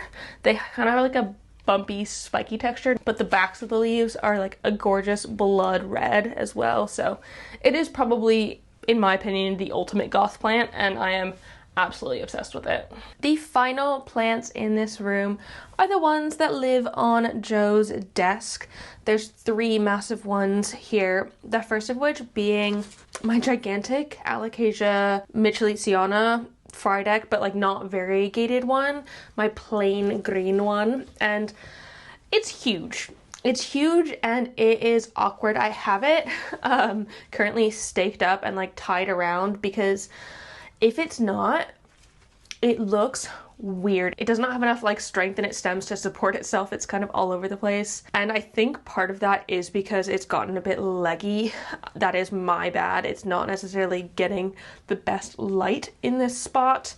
It doesn't get any grow light or anything. It'll occasionally get some sunlight if there's sun coming in, but regardless, I freaking love this Alocasia. I think its leaves are so stunning with the sort of velvetiness of them, and I've said this before, but I feel like they look like cartoon leaves because they're just like so flat and the veins are so pronounced. They just look like what I would think a cartoon leaf would look like, and I absolutely love it. And maybe in a big rearrange I'll be able to put this into a better spot, but for now it's gonna have to stay here just because I don't have space for it anywhere else. It's freaking gigantic. Next to it here behind Joe's monitor, I have my gigantic Alocasia Amazonica. It was sold to me as a poly. I'm not exactly sure if it is a poly. It is just such a cool big one. This is one of my first probably 10 houseplants, and it has been through so much over the years. It's had thrips, it's had spider mites, it was actually the first plant that taught me how to grow Alocasia corms, which is just one of my favorite things to do. I love propagating Alocasias, and it started my love for Alocasias, 100%. This is just one of my absolute freaking favorites, and it has grown huge lately. I mean, look how big these leaves are. They are pretty freaking massive. I absolutely love it, and there's like so many different stems in that pot. It is just, I never worry about it at all because it's just so easy, and it's just fine living at the back of Joe's computer there. And then in the very corner, I've got my ZZ Raven. This is another plant that I've had for a very, very, very long time, and it's doing okay. It's probably not living its absolute best life. While ZZ plants are shade tolerant and they can tolerate quite low light, they'll definitely prefer it if they're in a little bit brighter light, and that corner there is by far not bright. It's probably the darkest corner in this room, and it does tolerate it. I am getting, I think, 2 actually bits of new growth coming in at the minute, so it's obviously not upset, but it probably could be a little bit happier if I put it in a different spot. I also never dust this one because it is a pain in the ass to dust all of these leaves, but I probably should dust it again because it is a bit grimy. But I love the sort of blackness on this one. I'm obsessed with it. I bought it because it was a cool black easy plant, and it has just fulfilled that brief in every single way. A couple more plants before we get into the bedroom. I have a couple that live on this table in my hallway right by my front door. The one that's doing well is again one of my newer plants. This is my variegated cast iron plant. You saw on the other one, I do have one that has like a stripe of variegation in it, but it's nothing compared to the sort of variegation on this one with these big swaths of sort of like whitish yellow, and very similar care to the other one. It doesn't need anything really. It's perfectly fine being in a bit more of a dark corner, and I actually specifically got it for this placement because I wanted something that could be a little bit more vertical in here without suffering sort of lack of light. I in theory could put a grow light in here, but I'd have to like hang it to the wall here, and I don't really care to do that. And I think plants would definitely benefit from that, but we don't really need a light in our hallway. We have the sort of main overhead light that we turn on whenever we do need it. But the other plant I have here, let me just pull out the predatory mites. If you've seen these on my plants, I've had them throughout the entire collection. I've been taking them off to show you because I think like the plants look better in theory without them. But these are predatory mite sachets that contain a predatory mite that eats thrip, eggs, and larvae, which is great because I don't want thrips to ravage my plants, and so having that helps prevent pest outbreaks in my collection. But the other guy I have on here, this is a Schismatoglottis willichii. It isn't necessarily happy in this zone. To be honest, this looks so much better on camera. I think it actually looks pretty decent on camera, but in real life it does look a little bit scraggly. It used to look a whole lot better when I had it in better placement, but since I've put it in this spot, it is really not the happiest. It's not getting enough light here, and I think it could really benefit with a better placement. I have been meaning to move it into the office, just not done it yet. I probably could do that now, but I'm gonna worry about filming this video first. But you can see that a lot of the leaves have had like funky spots on them, which I have chosen to tear off because I'd rather them not have brown spots on them. And while it is in semi-hydro, in order to keep it like hydrated enough, I don't think it's happy here, and I'm gonna move it eventually. It's kind of really sprawly, and so I need to find a new good place for it, if that makes sense. Right, let's move on into the bedroom. In the bedroom here, I've pretty much used up all of the surfaces I can in this space. I really like the sort of vibe of sleeping in a jungle, just because like it makes me happy. It makes me feel like I live with a lot more nature, because living in a city like London, there just like isn't that much nature, and we have great parks, but it's not the same as like being out in the wild. And I know having houseplants isn't the same either, but I feel like I'm living in a jungle, sleeping in a jungle with having this many houseplants in my room. So I guess we can go through them. The first one you can see here is one of my absolute prized possession houseplants.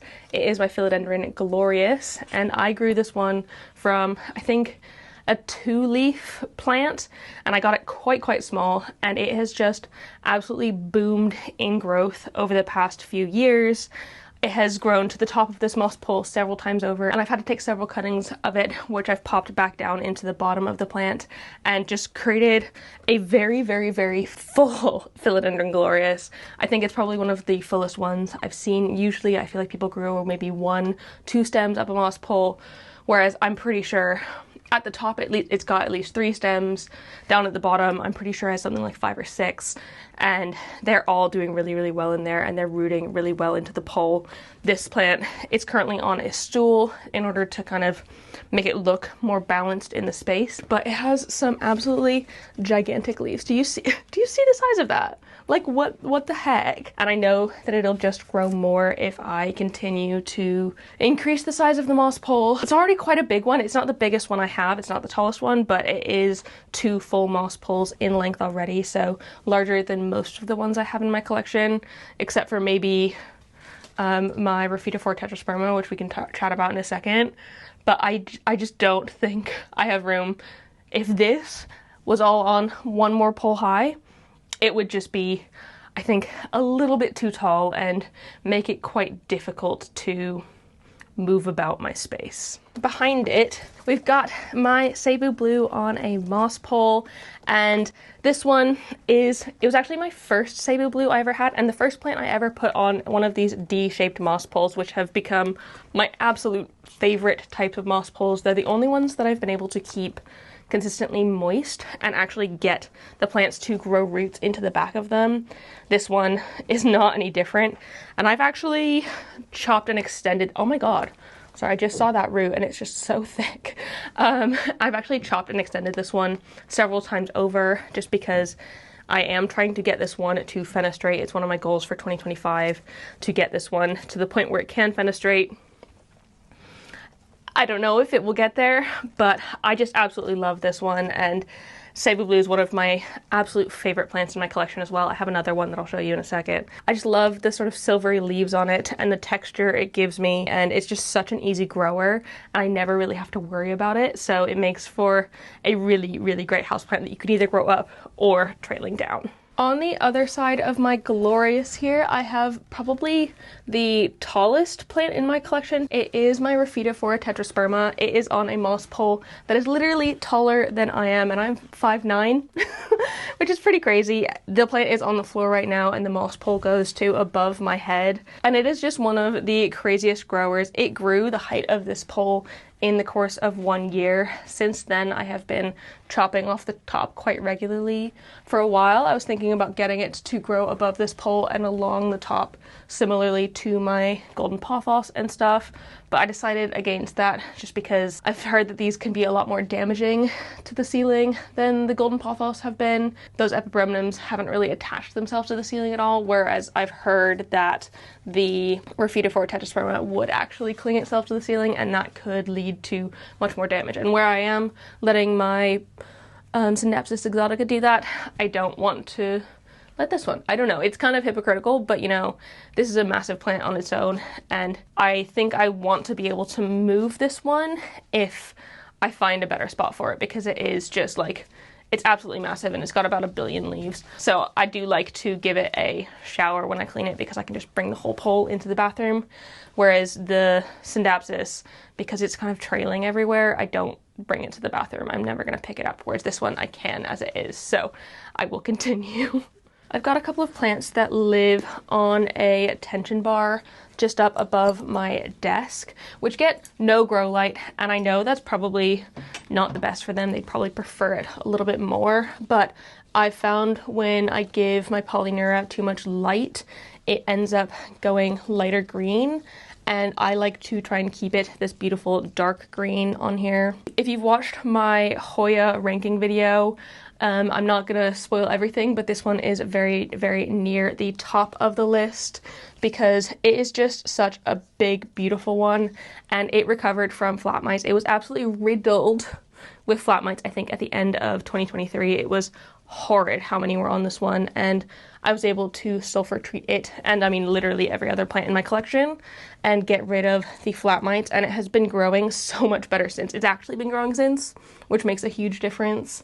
And the reason that I got this one originally is because the leaves on the plant matched the leaves on my tattoo, which were like fictional leaves technically, but they just like, they're a perfect fit. They are the same leaves. Like, look at that. They are absolutely the same sort of leaves, and I saw this in the store after I got my tattoo, and there was absolutely no way I wasn't going to be adding this to my collection, and I'm so, so glad I did, because I absolutely love this one. And the other Hoya that I have up there is my mixed pot of Hoya pubicalix, and this one is just a combination of all the different types of pubicalix I have. I think this is the pink silver or something. I've got the Hawaiian purple in here. I've got pubicalix splash in here. I think I've just got normal pubicalix. I think there's at least 3 or 4 different types of pubicalix in this one pot, and to be honest, I don't mind. I like having it as a sort of mixed pot because it makes it a little bit easier. And again, similar to the other plants that I have put in combined pots, I was gonna have a few smaller things, and I figured I may as well just pop them into one sort of big pot and make it look like something a little bit more bushy, and I think it has succeeded. For a while, this was living in my window, which is southwest facing, and getting ever so slightly too much light. It has gone a little bit lighter green than I might have otherwise wanted it to, so I have since pulled it back technically into a spot that gets no light, so it's probably not the happiest there, but I just needed to take it out of that spot that was a little bit too bright for now, and I can figure out if I want to put it somewhere else in the future. I like, it was just competing for space with other things, and I figured there were other things that could use the light a little bit better than the pubicalix, where it was just kind of bleaching a little bit. I guess from here it makes the most sense to go up, and on top up there is my Anthurium pallidiflorum, which is doing amazing up there. It actually, I think it started doing better since I put this grow light in this spot. This is a gooseneck Sansi grow light, and one of the bulbs is facing up towards these plants. One of them is facing down kind of on top of my glorious here, making sure that this is still getting light. But I think ever since I put the grow light up, this one has boomed. The last leaf it gave me is this giant one here, which is far, far bigger than all the previous. And I'm hoping I can get this one to grow even more massive this next year. I've seen like Claire's one and stuff I swear hers has leaves that are like over a meter or two long. Absolutely insanely big, and maybe I can get this one there. I've honestly found that the Pallidiflorum is one of the easiest anthuriums to grow. It does have a couple of crispy tips on it here, but for the most part it doesn't, and I think that is just a little bit from humidity, though it's fairly humid in this room. I think it's usually between 60 and 80%, depending on the time of day of the year, whether or not it's raining, and like how much we breathe at night in here, but I think it doesn't actually mind being out in the open. The sort of newest leaves it has don't have that sort of crispy tip, which means that I think they're not mad at the humidity how it is in this room. Next to it, I have my other strappy anthurium, the Wendlinguri. And with this one, I haven't had it growing for all that long, so I can't properly comment on my feelings on it yet, though it does seem to be fairly easy growing as well, similar to the Pallidiflorum. It's kind of like a more leathery version of that one, because the Pallidiflorum is velvety, whereas this one, that doesn't have that velvet sheen on it, and it doesn't have as pronounced veination on it either. It literally feels like leather.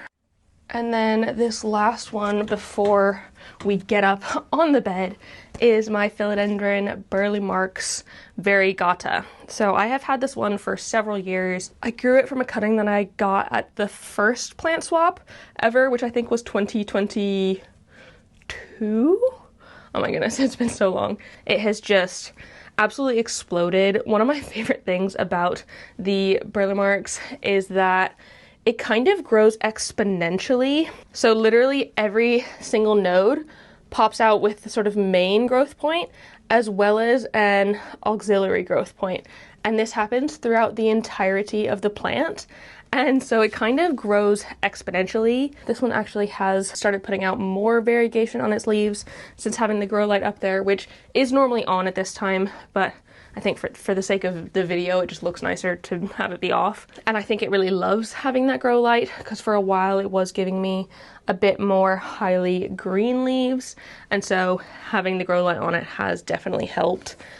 I don't think this one is in necessarily the best of shape. It would probably like to be on a sort of pole or something, but that's kind of not how I want to grow it. I quite like growing it as a trailing plant almost, and that does mean that the leaves are smaller than they potentially could be. You can see there are some bigger ones on here from where it was in a sort of better position, but I don't mind that, and I think the sort of variegation on here is cool enough that it doesn't really matter to me.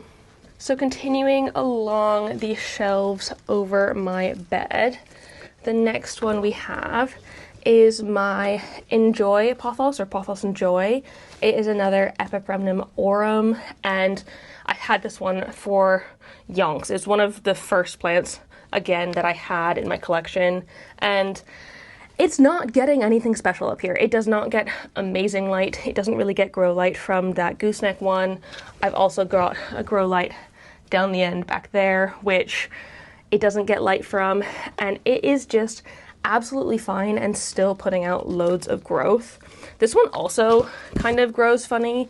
It grows in little tangles, really, like the stem just kind of curls in on itself, and so it kind of makes it a thicker, more full plant almost, and I think that is quite fun. I also really love the variegation on this one. The sort of chunkiness of it is quite fun. I think it looks really beautiful, and I literally never worry about this one ever. I've also taken about 1 billion propagations from it, and it's been absolutely fine. I don't think I've ever had any worries about this one. I don't even think, as far as I can remember, that it's had pests. Knock on wood, because I don't want it to get pests, and it would be quite annoying if it did, because there's so many little nooks and crannies, but it has been so resilient and very drought tolerant as well. A lot of the plants I have on the top up here, I I pick plants that are more drought tolerant because they are slightly more difficult to water than the rest of the things in my collection, because I have to get up and stand on top of my bed in order to do it. It's not that hard, really, but it's easier to have plants that you don't need to worry about in this space. Similarly, I have my philodendron Brazil slash cream splash slash lemon lime all in one pot. It originally started with just the Brazil, and I eventually decided to add the cream splash into it because I figured basically grow all the same, and I wasn't really caring for my cream splash when it was separate from this one.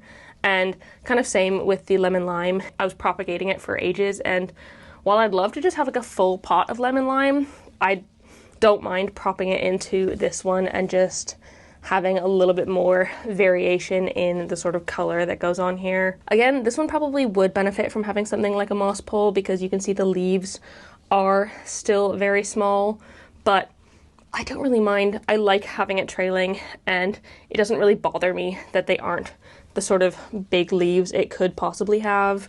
Those are like the sort of base leaves that have been in it for ages and ages. I don't really mind. I kind of like it like that, and maybe if it got more light, it could also give me more, but to be honest, it's just gonna stay here and be happy and trail down and look nice. I'm not gonna pick the one in this pot up just because it's so friggin' heavy and I honestly can't be bothered. But this is my mixed pot of uncommon Scindapsus.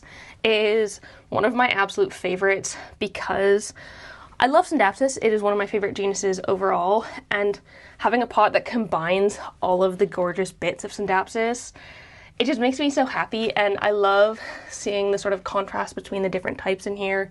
Like, some have more silver on the outsides of their leaves, some have it on the insides of their leaves, some are all silver, some are a lot more spotty and freckled, and I've even got my Argyraeus in here, which was my first ever houseplant. This exact one as well, not just an Argyraeus, the Argyraeus that was my first houseplant. And this one was one of the first plants that I combined multiple different types of plants into the same pot. I know they're the same genus, but that's kind of how I feel comfortable doing things because they are all the same genus and they do have all the same care. They might want slightly different light levels, but to be honest, I'm not worried about it. Scindapsus in general tend to be fairly light tolerant or low light tolerant, and they still put out big, beautiful leaves, so I'm literally never worried about this one as well. It does sometimes drip on me while I'm sleeping though.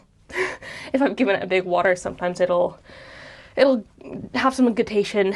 I mean, all of these kind of do, and they probably drip on Joe as well, so sorry, Joe. But they do drip a little bit on top of us.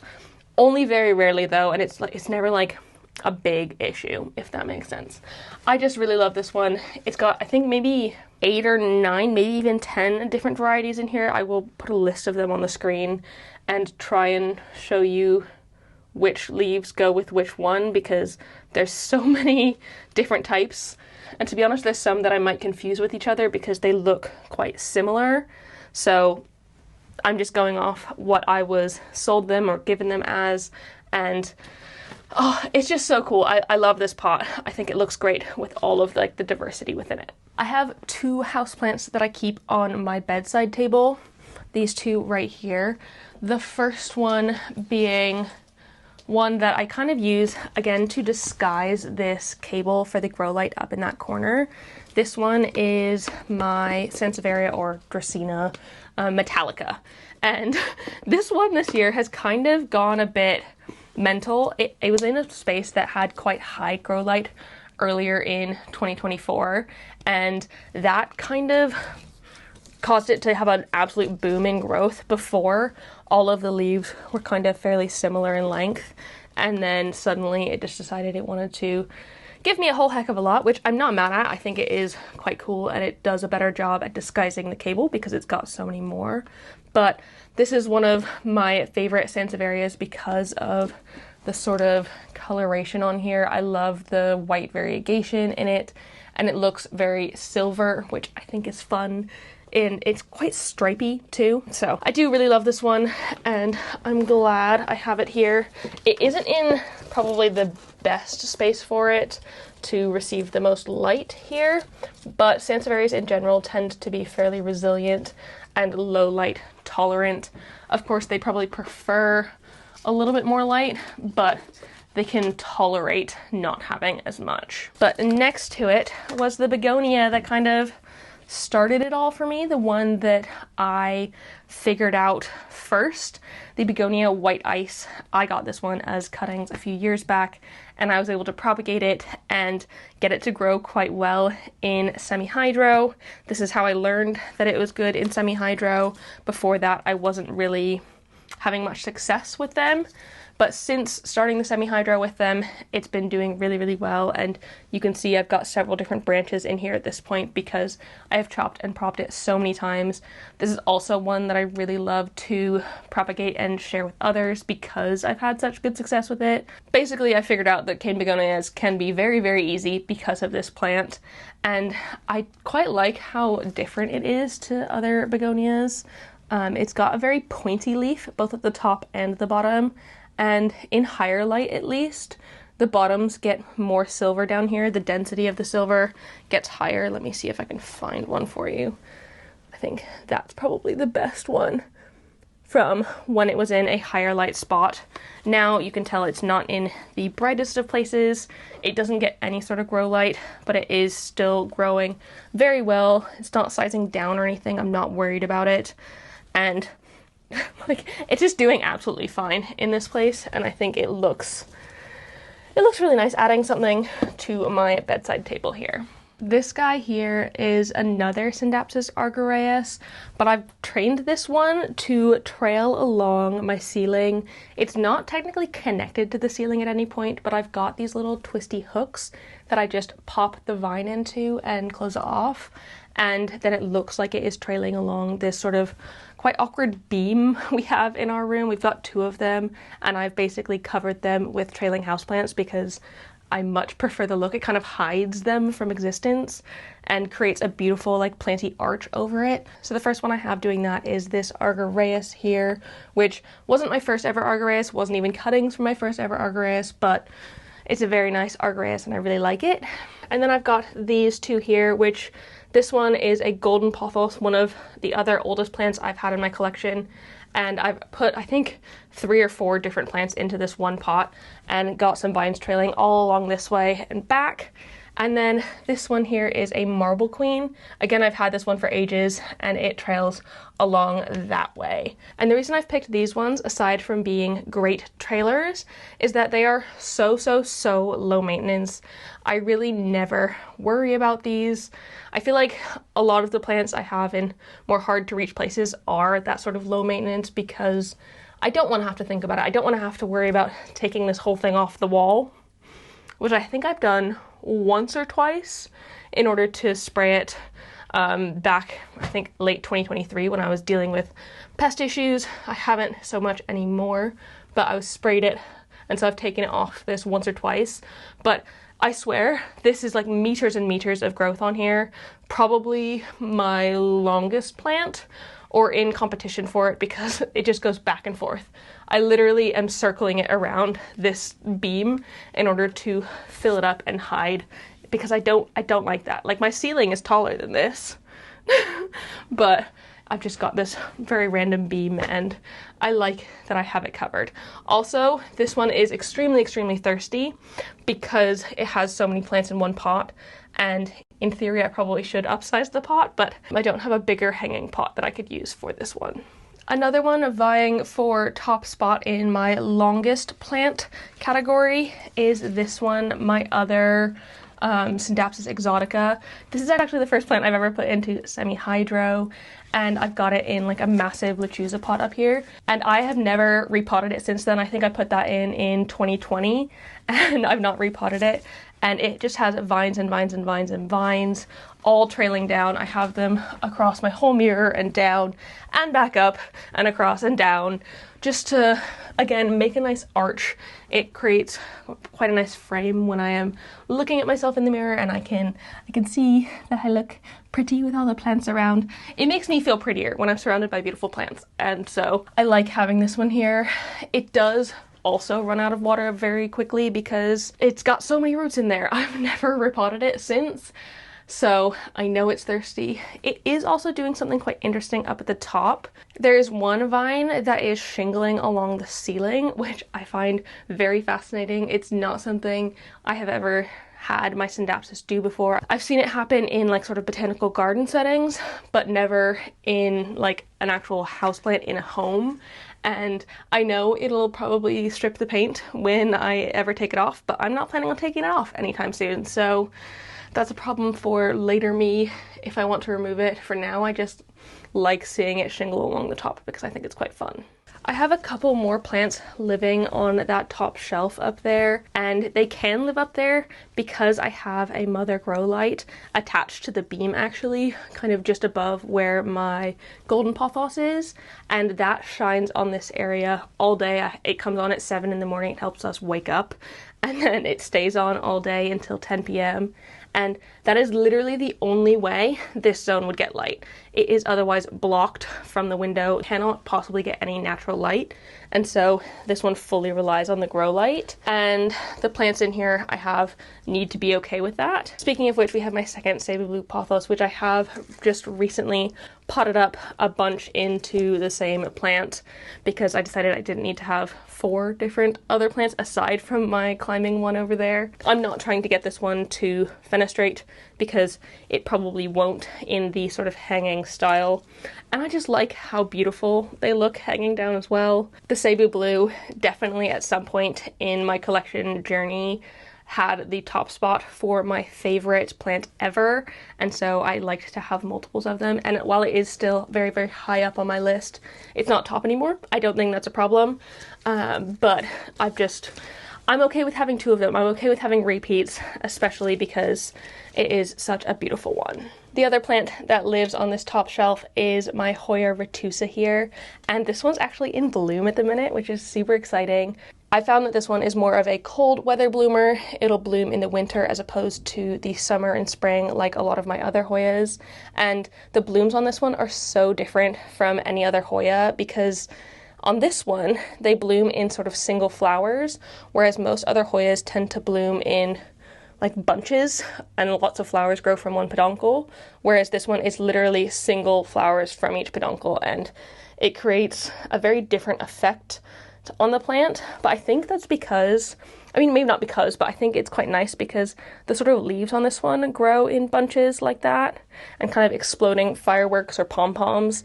And so if this one grew peduncles and flowers in that same way, it could get to be quite a lot. So I'm quite glad that the flowers bloom this way. I've also found that it doesn't really smell of anything, and I mean the nectar's sweet as per usual, but it's nothing like overpowering like some Hoyas can be. It is generally pretty chill, and I was able to grow this one. I think I got it as an import ages ago, and it was quite a small plant, and it has just grown exponentially as well, and very happily.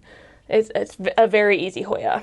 In the zone, I also have my Acrobar mini greenhouse, but I'm not going to chat about it or any of the plants inside. That's going to be in my sort of greenhouse cabinet-y video, so keep an eye out for that if you want to see what's inside and how I kit it out with everything. I know she's not a plant, but this is my baby Cleo.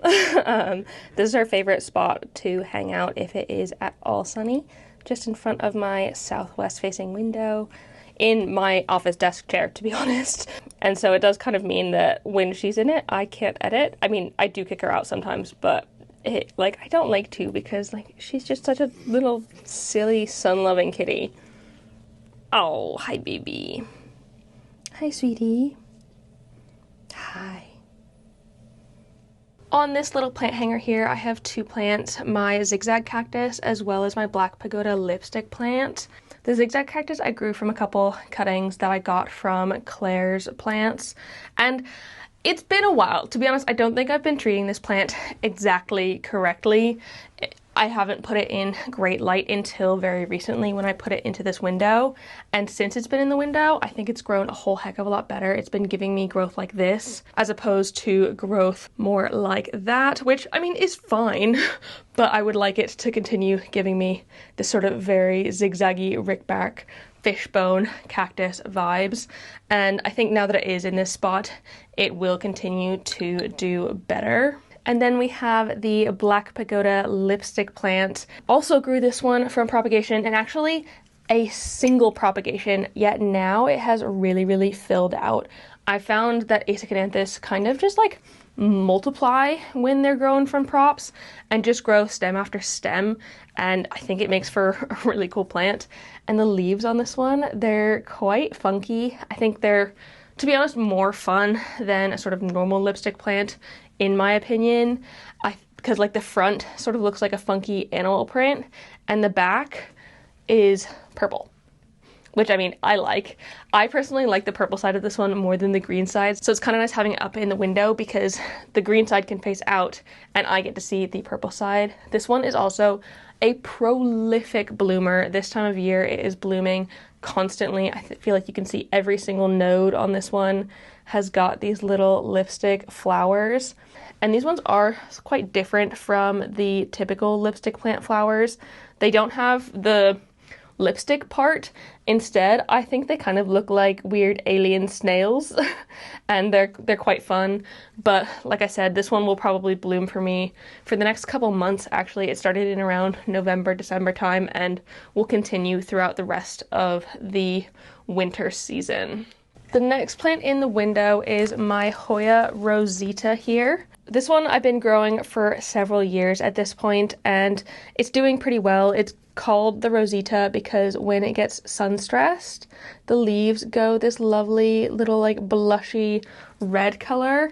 And this one, oddly enough, has been a summer and winter bloomer for me, whereas I feel like most Hoyas tend to be one or the other. I've had this one bloom both times of year. You can see I've got a peduncle in here right now that's getting ready to bloom. It just dropped a bunch of flowers actually, but it was also blooming like mad over the summer.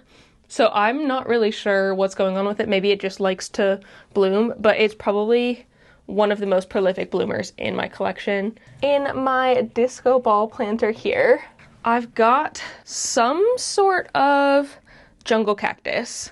And to be honest, I'm not positive what type of jungle cactus it is. I will figure it out and write it on the screen, but it is one that just kind of grows in these fun little bunches, and it's grown very well. It's absolutely loved hanging in the window here, and I think it loves its little disco ball planter. And this one has been really resistant to drought as well because I just forget to water it sometimes, which is my bad, I know. This one also had thrips at one point. It might still, I genuinely don't think it does, but it was really suffering with them for a while and it was causing the growth to be very slow. But since I have gotten rid of them, it has just kind of exploded in growth. And even though it's winter, it is continuing to pop out new bits of growth all the time. And this is easily one of my favorite planters in my collection. And it's also got one of those like rainbow things. So when the sunlight goes through it, it's called sun catcher, that's the word, sun catcher crystal. So when the sunlight comes through it, it puts out rainbows in my home. I mean, the plant in this one is fine, but I think I like the planter more. Next to that, we've got another jungle cactus here. This is a Lepismium bolivianum.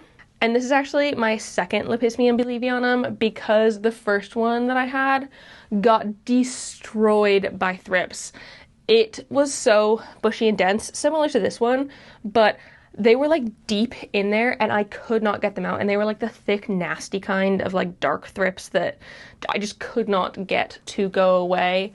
And so I ended up replacing it for myself because I do really like this one. I think it is quite a cool jungle cactus and I like how it kind of looks like a head of hair. I think Claire calls this her head of hair cactus. And this one I've only just recently put into the window. I think this is the one that I swapped the Pubicalix mix pot with, and I think it has been enjoying it. It has been giving me definitely a bit more new growth since it's gone in there. It's like in that southwest facing light. And then the final plant that lives in the window is my mix pot of Hoya croniana. It is a mix between the Croniana Splash and the Super Silver. I feel like the silver's on this side with these branches, and then kind of 3/4 Splash and 1/4 Superfit Silver, but they're both growing the same.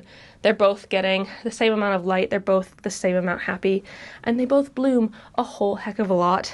The Splash is actually the first Hoya I've ever got to bloom. It was so exciting when I first saw the peduncle and the flowers, and it's actually the only one that I've gotten a time lapse of the blooms opening. But this one has just grown so well in the time I've had it. I think I got both of these as quite small plants, and it has just been loving being in the window, getting a whole heck of a lot of light. Okay, going on to my Vitstro shelves here. This is the most recent shelf addition to my collection. I actually found these shelves on the street because someone was just giving them away, and I made Joe carry it all the way home for me. So thanks, Joe. But I've set it up in this corner, and I absolutely love this corner now. I think it looks really cool. I quite like how I don't have too much on this shelf. I feel like I tend to quite clutter my surfaces and like fill things up as much as I possibly can, but I've not done that on these shelves, and I feel like it makes it less chaotic. So on the lowest shelf with plants on it, the one you can't see down here, I have my pond box, which I'll show you in my greenhousey plants video because it is essentially a little mini greenhouse. On the next shelf up, I have just a few things. The first of which is my Schismatoglottis Silver Borneo. This one I got as an import, and I basically had to start it back over from nothing because it basically died back and I had to reroot all of it. But since then it has grown incredibly well and has just been putting out leaf after leaf, and they have gotten quite big lately as well. They kind of started out this smaller size and have grown and grown. And I have this one in semi-hydro because Schismatoglottis are some of the freaking thirstiest plants in my collection, and if I don't have it in semi-hydro with a water reservoir, they just like, they dry out so fast and are begging for water, and I'll pretty much have to water them every day, every other day in soil. So having them in semi-hydro is kind of the only way I've been able to keep them happy and myself sane. This one is ever so slightly embarrassing because I have not washed it since I did my sulfur treatment, and that was at the end of 2023. So my bad. That hasn't stopped it from continuing growing. It has 2 new leaves in here that have grown in the last year that don't have the sulfur on them. They are still dusty. I should just give this one a shower. I'm gonna do that after I finish filming this.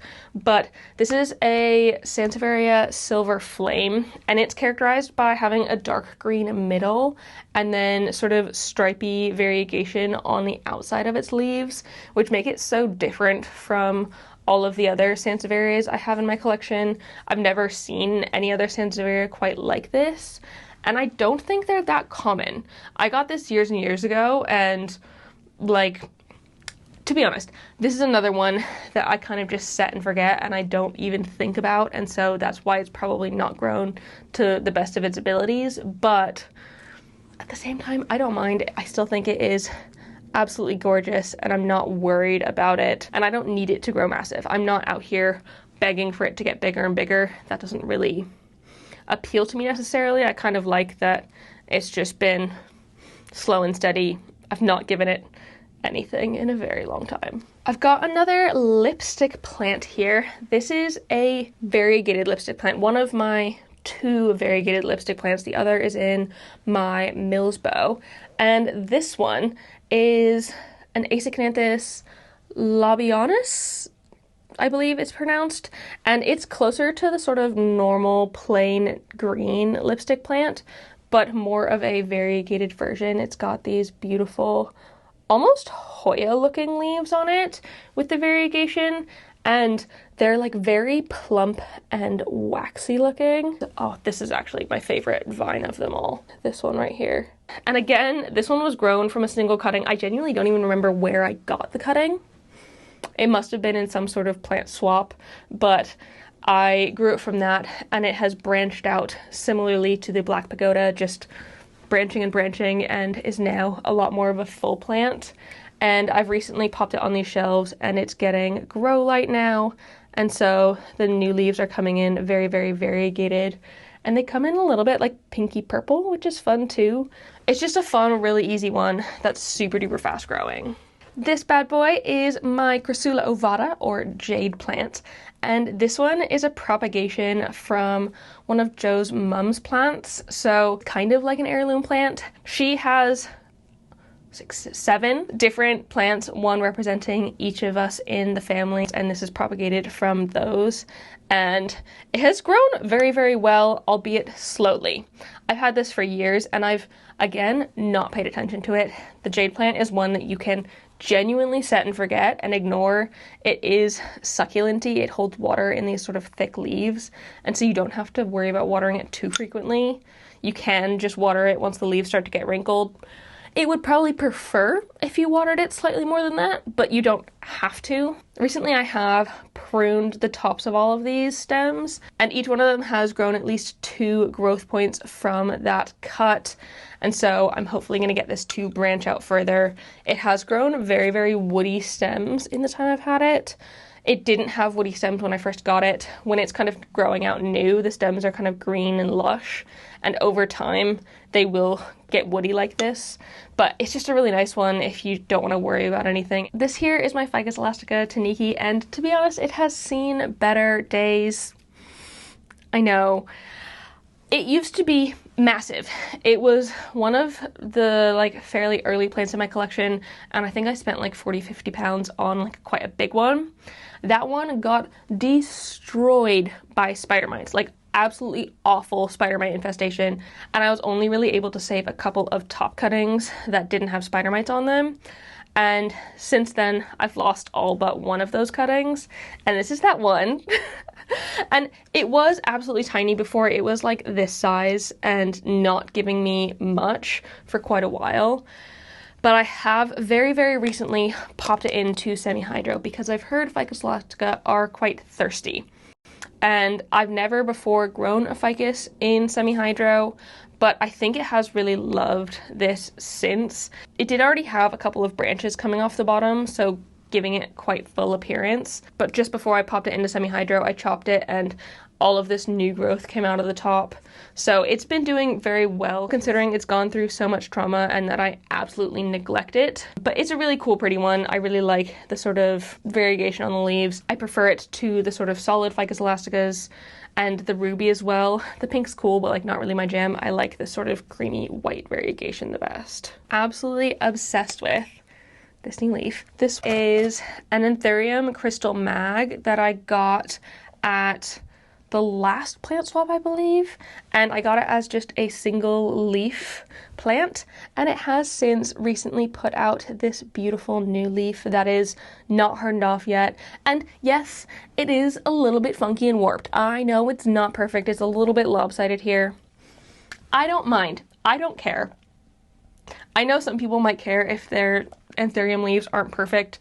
I'm not one of those people. I am okay with them not looking amazing and symmetrical and perfect. It's great if they do, but if they don't, I'm not gonna like cry about it. And so it's fine. I mean, this one's also got holes in it, but I still think it's pretty. So I don't feel like I need to stress about this one. It might prefer being in a place with a little bit more humidity, but I don't have that many great places for humidity. Also, I should say that this zone, this whole window zone here, is the coldest bit in our entire flat. So technically this room does have a heater, like a radiator, but it's right down here, and it's a small one for the biggest room in our home. And so this room does get quite cold, and this part especially because of the window, and technically this wall is an exterior wall, and so it gets a little bit colder than the rest of the flat. Bet you didn't know that I have 2 Monsteratine constellations. This one I pretty much neglect. It's going a bit yellow and funky. That is entirely my bad. I don't believe it has pests. I think I just need to give it a little bit more water and attention.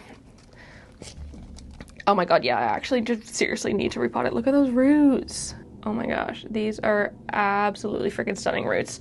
I should probably repot it. It's probably time. It hasn't been doing amazingly. The newest leaf on it is not, I mean, I guess it's the second biggest technically after this one. I don't know why it hasn't grown the same size as that one. I don't know why it hasn't grown as well. Probably because I'm not watering it enough, to be honest. And then we have one of the few Hoyas that I actually keep in semi-hydro. I mostly keep my Hoyas in soil. I found that I like them better in soil. But this one is a Hoya australis lisa, and it is in semi-hydro. And it is doing very, very well in it. I don't know why I don't normally keep them in semi-hydro. I just think I prefer soil with them. It just feels easier and it's what I'm more accustomed to. Maybe that's me being dumb, but this is the only one that I actually like keeping in the semi-hydro substrate. And it seems to be perfectly fine here. I think part of that is because it is very close under the mother grow light. Both of these shelves have mother plant spectrum 16s, oh, and the top as well has one. And so all of these plants are getting light from that.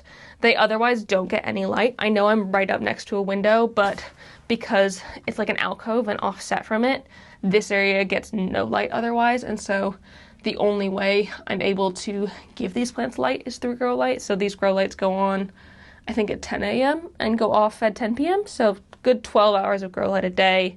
And that seems to be sufficient for all of them. I've got a couple philodendrons in here as well. This first one is a philodendron genevianum, which I got from Claire at the last plant swap.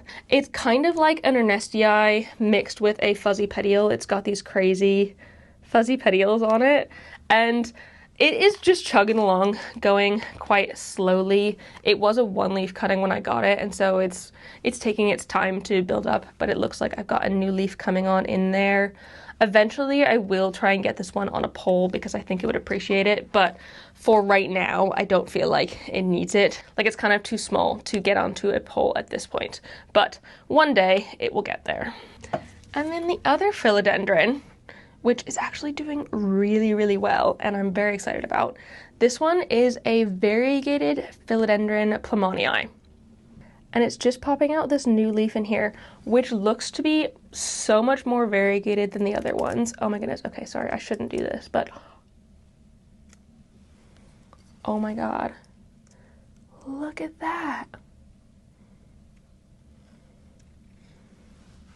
It's actually a middle cutting, so this is a new leaf from a full new growth point. I wasn't sure the sort of variegation it was going to give me, but holy freaking cow. The variegation on this is absolutely stunning, and I cannot wait to see what it looks like unfurled. It'll probably have unfurled by the time this video goes up, so I'll be able to put some footage in.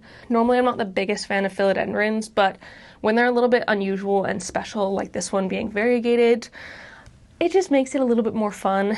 I'm also not sure whether this one is a crawler or a climber, because I've heard they can go either way.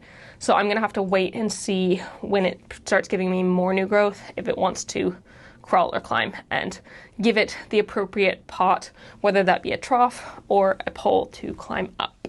On the top shelf, I have quite a few big plants. It's kind of one of the few places I can fit large-ish plants.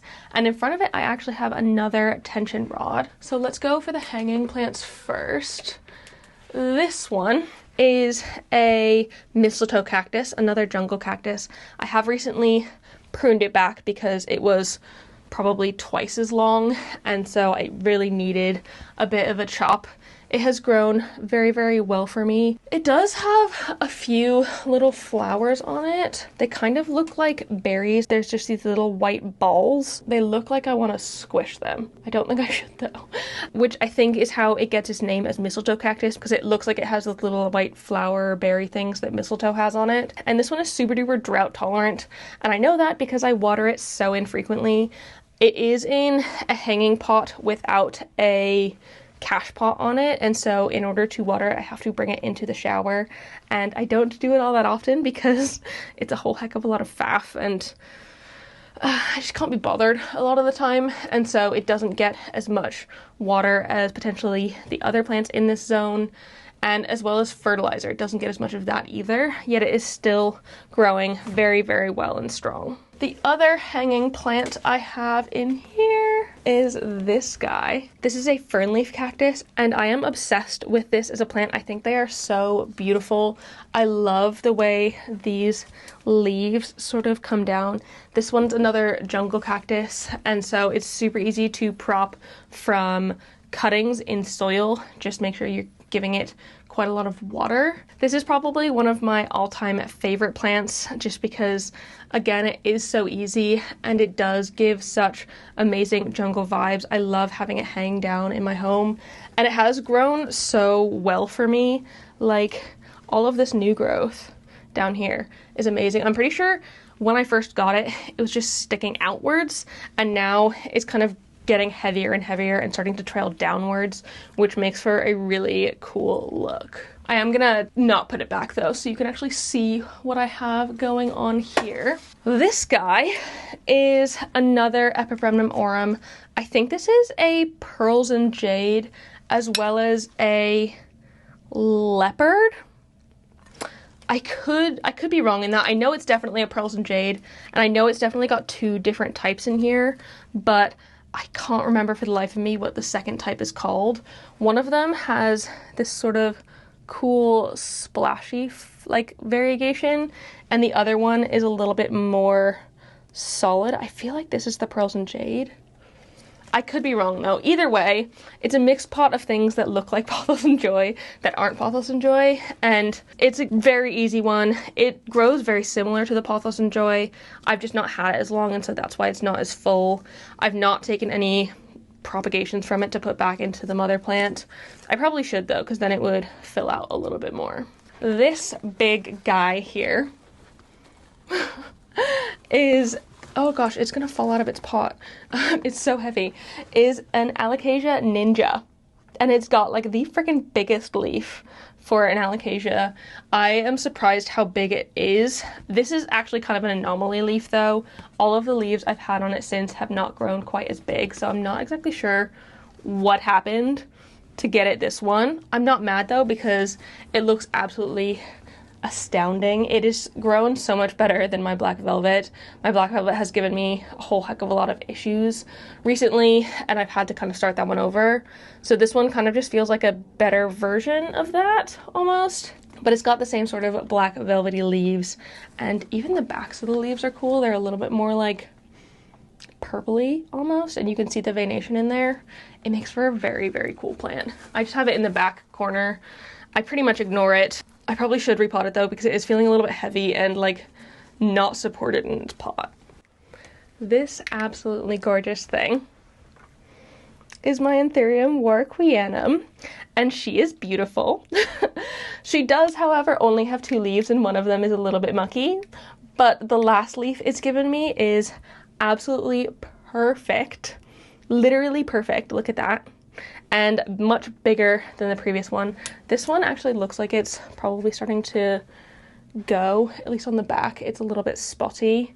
This one has been through an absolute journey. Surprisingly, this one got flat mite at the end of 2023, and so I had to rescue it. I think this leaf is one of the ones that had the flat mites.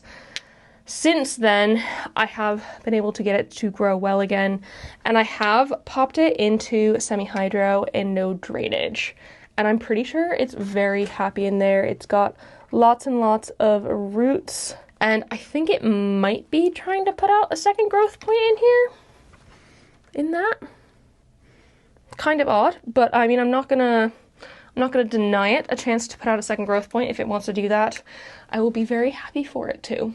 And then the final plant on these shelves, gosh, I haven't looked at this one in a very long time, basically since I put these shelves together. This is my diamond variegation peace lily, Spathiphyllum diamond variegation. I don't know exactly why it's called that, but it is a variegated peace lily. And to be honest, I'm not that big of a fan of peace lilies in general. I don't really care for their flowers. They're not really my thing. But as soon as you sort of give me this variegated foliage, I become infinitely more interested in it.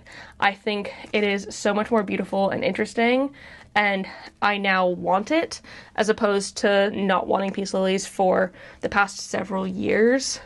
This one isn't heavily variegated, but it's got sort of marbly variegation almost, and I think it looks pretty cool. It's currently giving me a new leaf, which I didn't know, because it's up in a corner of my room, which I can barely see because it's normally behind the warwickwianum. I should also say that this one's in semi-hydro as well, because peace lilies are incredibly thirsty, and because I literally don't pay attention to it at all, it would otherwise die. It would have fainted 1,000 times over, and to be honest, I don't think this one has fainted once in the time I've had it, and I've had it for at least 6 months. And if it were in soil, I know for a fact it would have fainted by now because I'm so, like, not regular at watering. I mean, I feel like I'm regular, but for the plants that need quite a lot, that are quite thirsty, I don't water enough. And so plants like this one would need to be in semi-hydro in order for them to get like an adequate amount of water. And then the final plant in this room, oh my goodness, this has been such a long video, is this one. This is my Philodendron Splendid, and oh my goodness, look at this leaf. I am so freaking proud of this one for growing this far.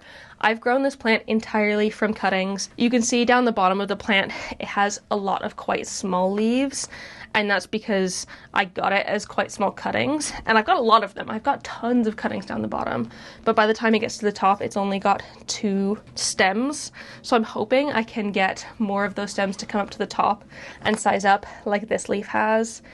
Though I think I'm gonna need to extend this moss pole because it is at the top, and if I want it to keep sizing up, I'm gonna need to make sure that these nodes continue to have support through the moss.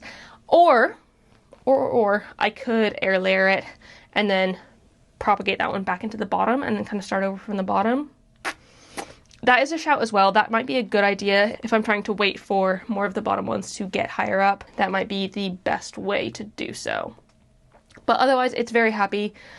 Splendid is actually a hybrid of a Philodendron verrucosum and a Philodendron melanochrysum, both of which I struggle with on their own. But with the Splendid, I haven't had any of those sort of same issues that I had with the other two.